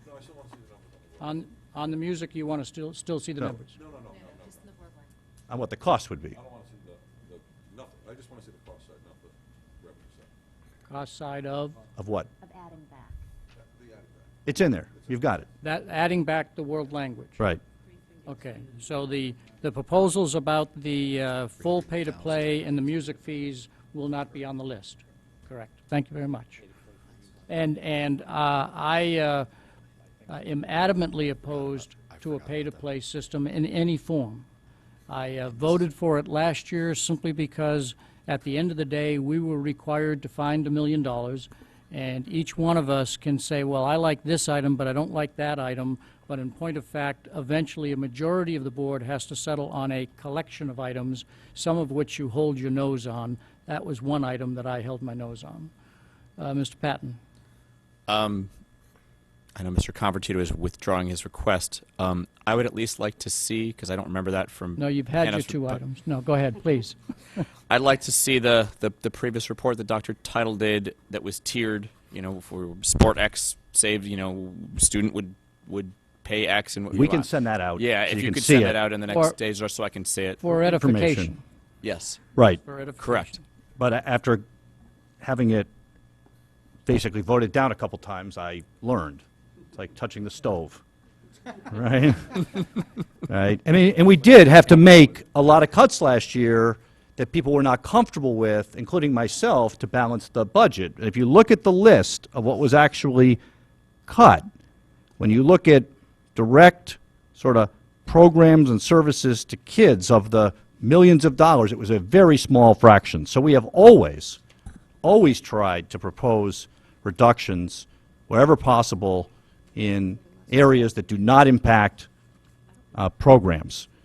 And sometimes to do that, we have to do things we don't like, and I think that's why some people voted for the pay-to-play, because philosophically, your philosophy changes when confronted with the stark reality of pay-to-play or eliminate X. And so sometimes you make that decision in May and not now. I think we're done, and we're back to Mrs. Carnell. That's $4. Ms. Carnell, do you have specific maintenance projects that you'd like clarified tonight so that it might? Do we have time? We are here till 11 o'clock unless the board extends the time. Oh, okay, I thought it was 10:30, so. A motion to adjourn Something is in I order second. at any time, but perhaps it will save us time on Thursday if we have some discussion tonight. Mr. Cullen, you want to join us at the table? Assuming that you'll be the person answering most of these questions? So which page are you going to use as the How discussion about if we page? start at 157? And Mr. Cullen, I could assure you that this is not my expertise, so there may be questions or explanations that. Sure. I'll look to your expertise. Thank you. And again, I was not expecting to do this evening, so let's skip the first one. It makes sense. If we can't get parts, it's not going to work. Yeah, I also got some information when I went back to my chair that there's some things it doesn't do that are safety related. In a lockdown situation, the intercoms at the school do what's called an all call, and at this particular school it cannot do that. Mr. Cullen, it might be helpful if you just quickly go down through the list and tick off what you consider are projects that are health and safety related. All of them. Okay, I adjourn. They're priority ones. Well, can I ask you? I actually if, have to disagree because I visited some of the items, Yeah, but we not went all. to the schools and met with some of the principals. So, if you say all of them, then maybe we can ask how a safety issue would be on replacing the lockers. All right. Because I looked at those. No, and but that's Yep. so. Lockers at Fairfield Woods Middle School that are up for replacement are falling apart. We've had a couple of them that have come out that maintenance couldn't repair. When they were put in the 70s, they were put on the existing old base. They weren't screwed down. The kids can kick them in and 3 or 4 go in at the same time. So they're a mess. I think some of them didn't close because the kids had way too much stuff in there, but that's another problem. We looked at them, we took pictures of them, we spoke to the principal about them, Yep. and again, you're the expert, but I don't see the safety issue in those. Yeah, we've Aesthetically, maybe, but maintenance has responded to those numerous times, with those lockers kicking in 3 or 4 at a time, trying to readjust them. getting them to work for the students. So, Maybe we'll have Dr. Rosado come. yeah, that'd be fine. Well, Mr. Hatzis is here. Come on up, former principal. And I would say just while he's coming up, there's a bit of a history with this. This was in and approved by the board last year as a project. Yes. And we stopped it because of the uncertainty around Osborne Hill, and also the fact that after Sandy Hook, we had to find funding to upgrade our infrastructure in terms of buzzers and lockdowns and so forth. And one of the ways we did that was we postponed this project. So this is a previously approved project that the board has found worthy, and so we're bringing it back because it's gotten worse. But Mr. Hatzis, I'm glad you're here and willing to speak. And while you are at Ludlow, you formerly were part of the group that was watching the lockers being kicked in as the principal of Woods, correct? That's correct. Were they kicking them in because of their grades, or? Well, it's sometimes, I don't want to cast the middle schoolers as this violent group, but in all honesty, if lockers get jammed, as they tend to do, the kids are trying to force them open and closed. And I will say that we did have a number of injuries that resulted in a door being jammed shut because they're bent. The whole structure would get bent because, as Tom mentioned, there was no support behind them. They were just installed poorly. So because the structure was bent, the doors would jam in, and the kids would try to wedge their fingers in and cut themselves, pinch their fingers, in the whole thing, in the locker structure. So it did become a safety issue at times. There's also a case where there was one set of lockers that became so loose that students could literally pull them off the wall, and we ended up having to close off that section permanently. So we had to relocate some lockers for students to use, which was inconvenient because they're all located near their homerooms and near their classes because of the team concept and whatnot. So it did become a safety issue for us. Thank you. Other projects that you want to get clarification on?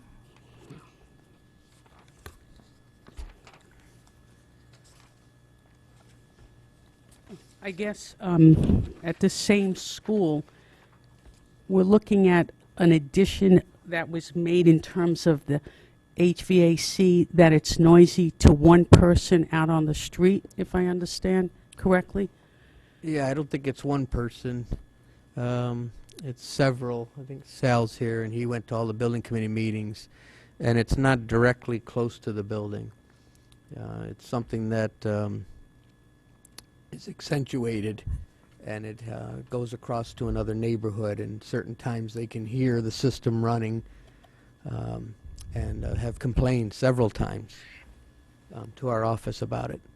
And you're talking about the HVA Fairfield Woods sound Middle screen that School. is for $15,000, that list. Yeah. Correct. And this was the new part of the building, or was, so, again, this is not my specialty, but being that it's the new part of the building, why would they put it there? Didn't we have an architect or a contractor do this? Yes, this is mechanical equipment on the roof. Right. So, we do tend to get some neighbors that call Right. about No, these systems that get loud. Totally understand. But I'm saying, if this was a new part of the school, didn't anybody think ahead of why they would place it where they did? Yeah, sure.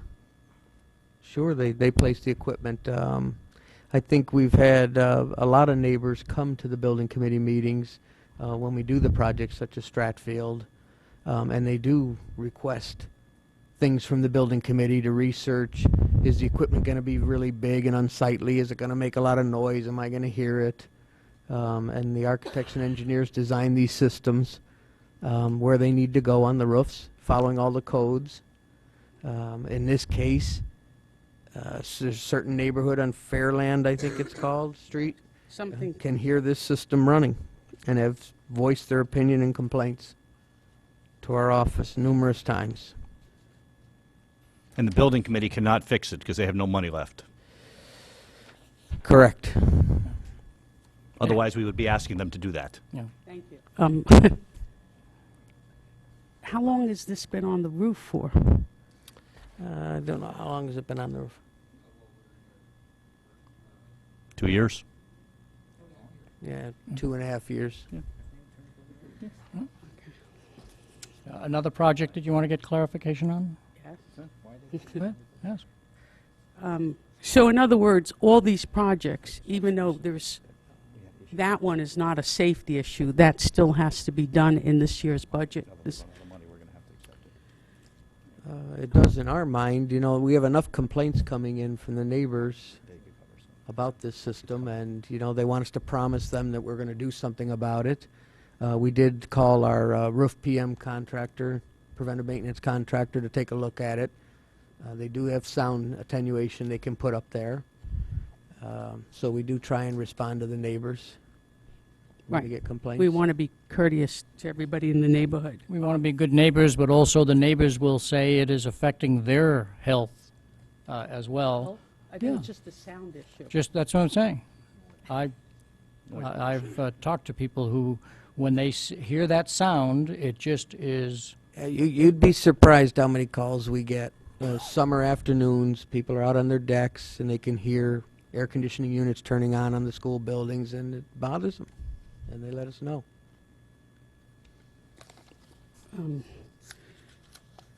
I guess the McKinley, in terms of repair and seal rubber floor, gym floor, again, I know that the McKinley school was redone. I'm not sure when it was redone in terms of how old that gym floor is.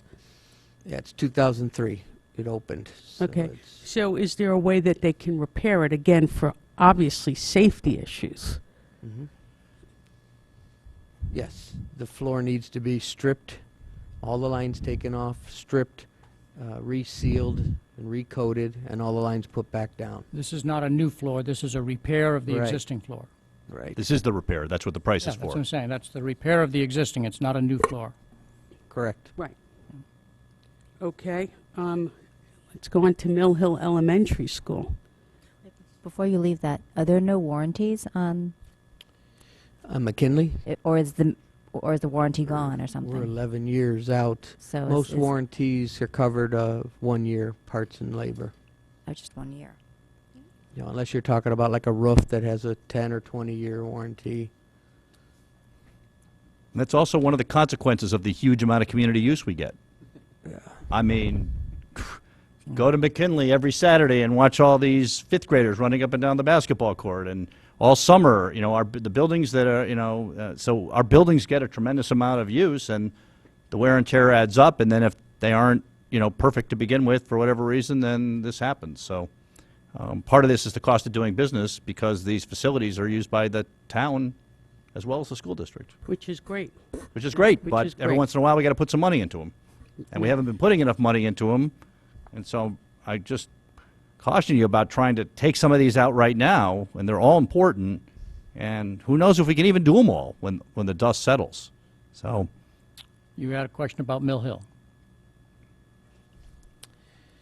Mill Hill's main office HVAC project. This is a continuous problem we've had.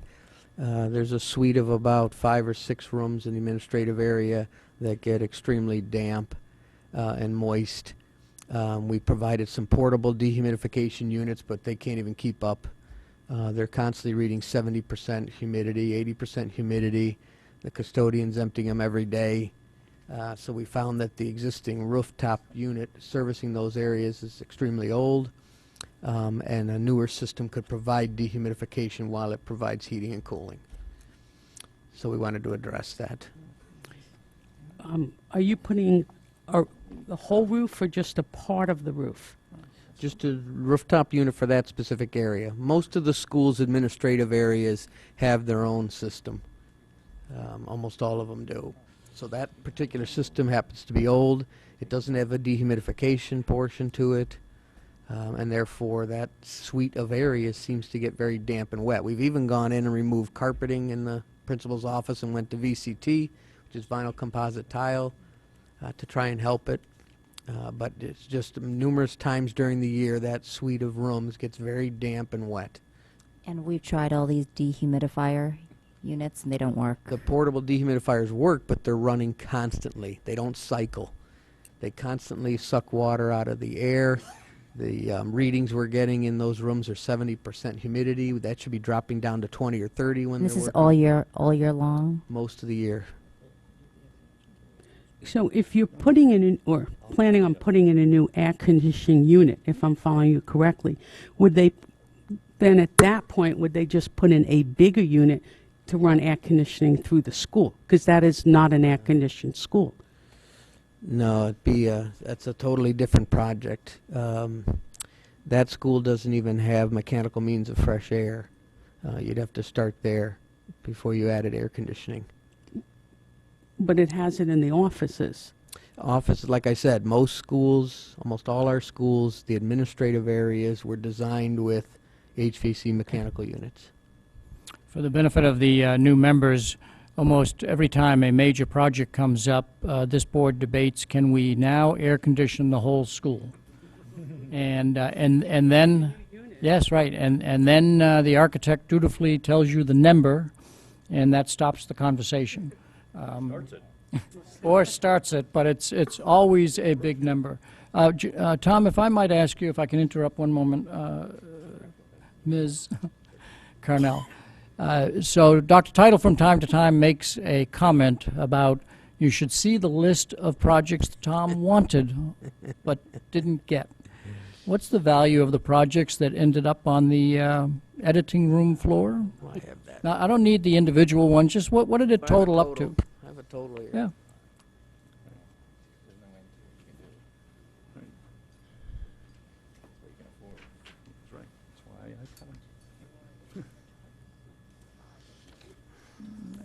No, I don't think so. Yeah, I wish I could, but.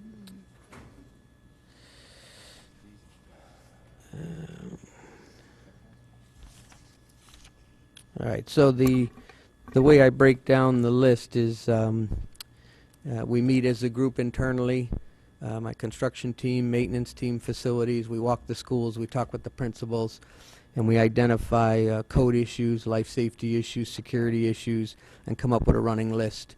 And the list is usually 5-6 pages like I'm holding here, and then we have to break it down by priority 1, 2s, and 3s. And we try and get the 1s into the budget. So the priority 2s that didn't make it, How about just the total of the 5 pages? the priority 2s add up to $2,187,572, and the priority 3s add up to $333,500. Those did not make the budget, About $2.5 million. just the ones. And the reason I ask this number is really for the board, but also for the public's acknowledgement that our staff, including the principals, put a great deal of thought and effort into looking at all of the issues that exist in all of our schools, and then tries to bring forward the most critical issues for each budget year. And that's what is listed on page 157. Each person can look and say, well, I might have wanted to substitute Project A for Project B, but this is the collective wisdom of the staff that we have that look at our buildings every day. Right. Other projects that you want to ask for clarification on? I mean, I think we all would love to our schools to be newer and, you know, just nicer and more up to date. And, you know, we are working with a limited budget. I guess in Fairfield Woods, on the partial roof replacement, it sounds like part of that is under warranty, if I'm following you correctly. How do we know the damage wasn't done from the part that was under warranty? I mean, that's another almost $80,000. Yeah, I can have Sal explain that. He was closely working with the contractor on that. If he'd come up. Sal Morbido's the manager of construction, security, and safety, and he worked with our roofing contractor on this. Thank you.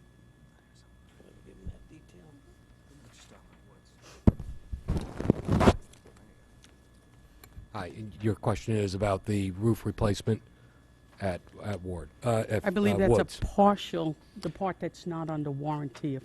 Yeah, there were some items that we did a infrared scan of the roof, and there was one section. There were some repairs that were what would be considered ordinary repairs dispersed across the roof. that we can take care of in our preventative maintenance program. There was one section on top of the Jackson wing that was particularly wet in the insulation. That's the one that's under warranty, because that's a systemic failure of that roof section. So that's the part that is covered by warranty. These dispersed repairs, which there are several across the whole facility. There's probably about 150,000 square feet worth of roofing. So this is dispersed in an area of 100,000 square feet. Small repairs all over the place that are not covered by warranty. That would be considered ordinary repairs. I just meant if the water was leaking from the part that was under warranty. The roofs at Woods are under warranty, but these particular repairs that are needed, dispersed repairs, are not items that would be covered under the warranty because it's not a failure. It's not from that. It's not a failure of the membrane Okay. itself. Thank you.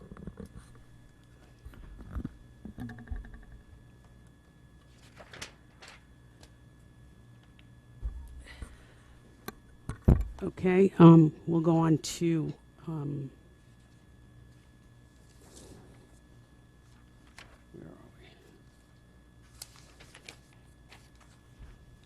I guess Fairfield Ward High School, number 2.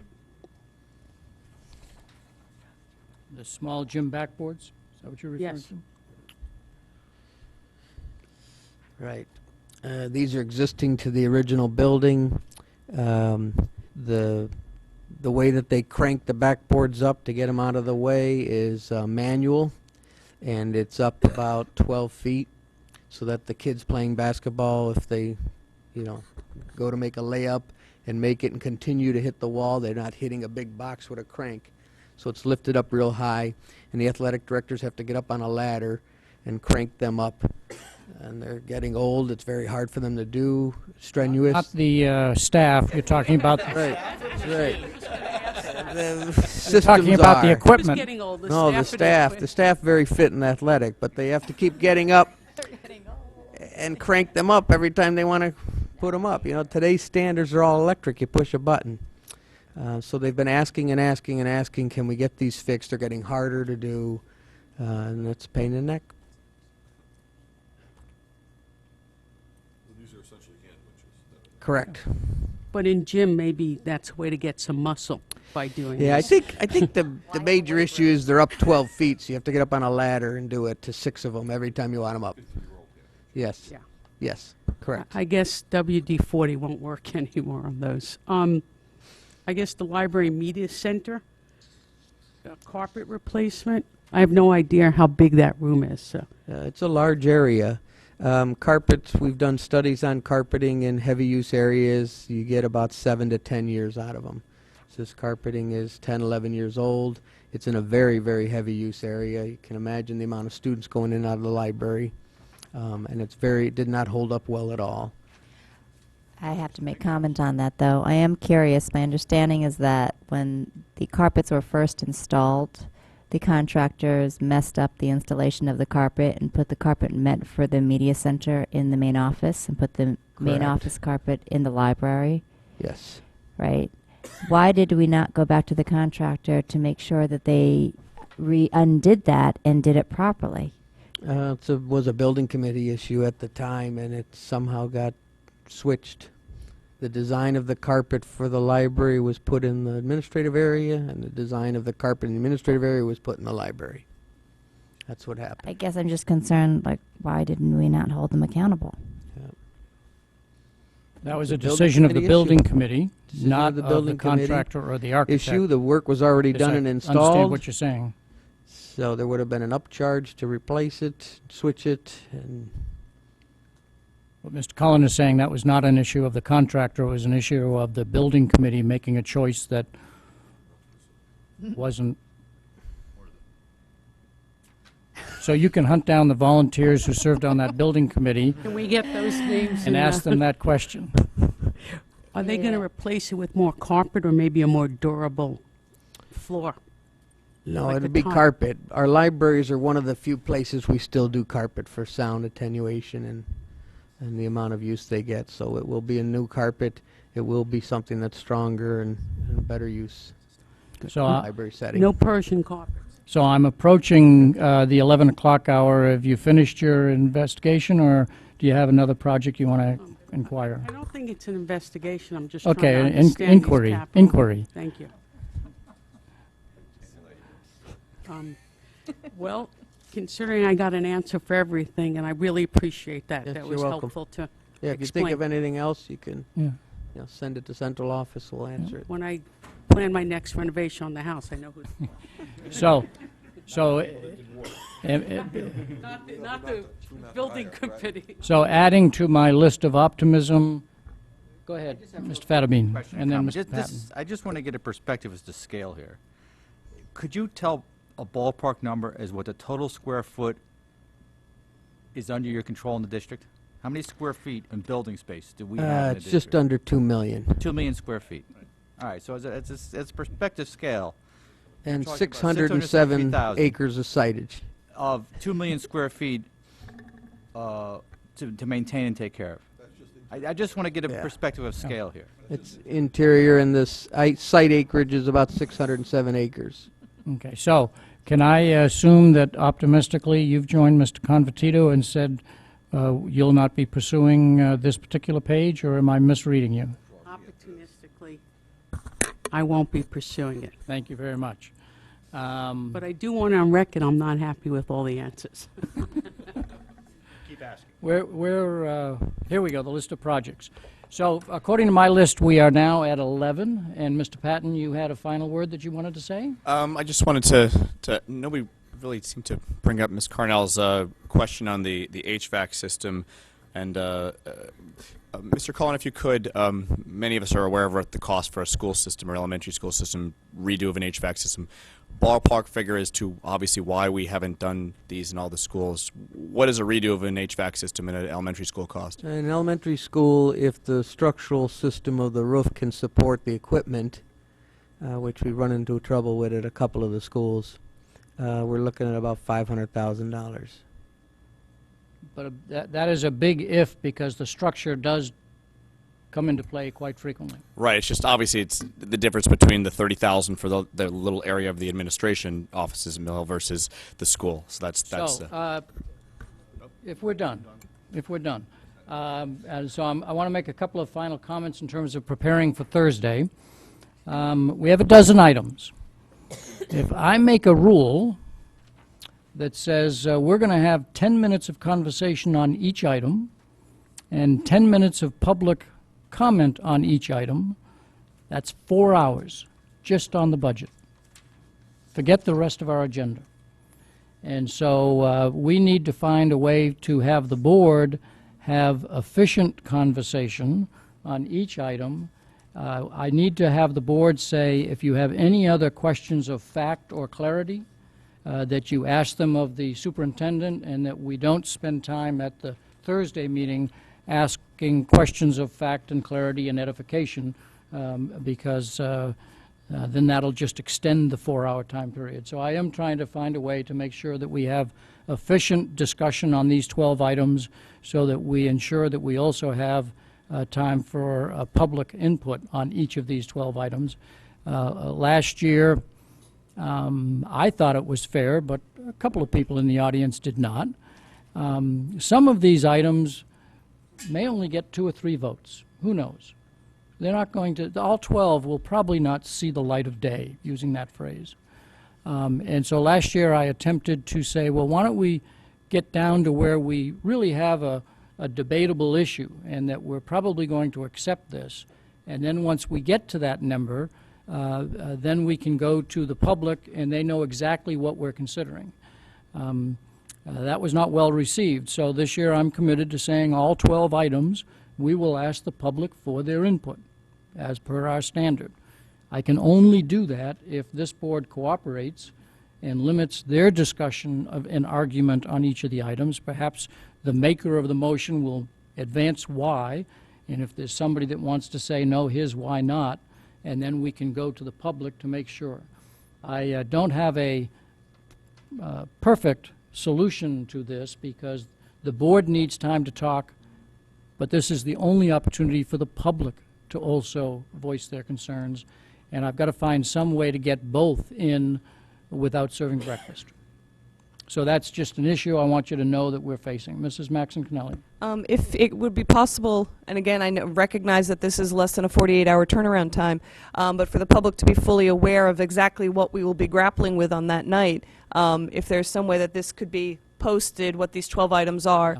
That will be our goal, and a lot of them, the numbers are already known. But I'm going to not, I'm going to under-promise and hopefully over-deliver that until the staff go to bed and wake up and look at all these numbers, I don't know how soon we can send it to the board and post it. But the goal is to do that. Well, I've got 3 that I need some clarification on, I believe. This is assuming they're all going to happen, too. I mean, if somebody says, boy, I don't want to be here for 6 hours, maybe they won't bring it up. So, I'm hallucinating. It's 10:57. So I need to know, Mrs. Carnell, you had guidance counselors cut. I need a specific figure because depending on how many there are, we have to go to the ones that would get laid off if that happened. And that depends on how many. And there's bumping and all that stuff, okay? And let me add to that. If we currently have 9, and we come up with an average that will, what will the average do to get it slightly under 250 or 230 and round, my guess is you're only talking about 1 or 2 per high school.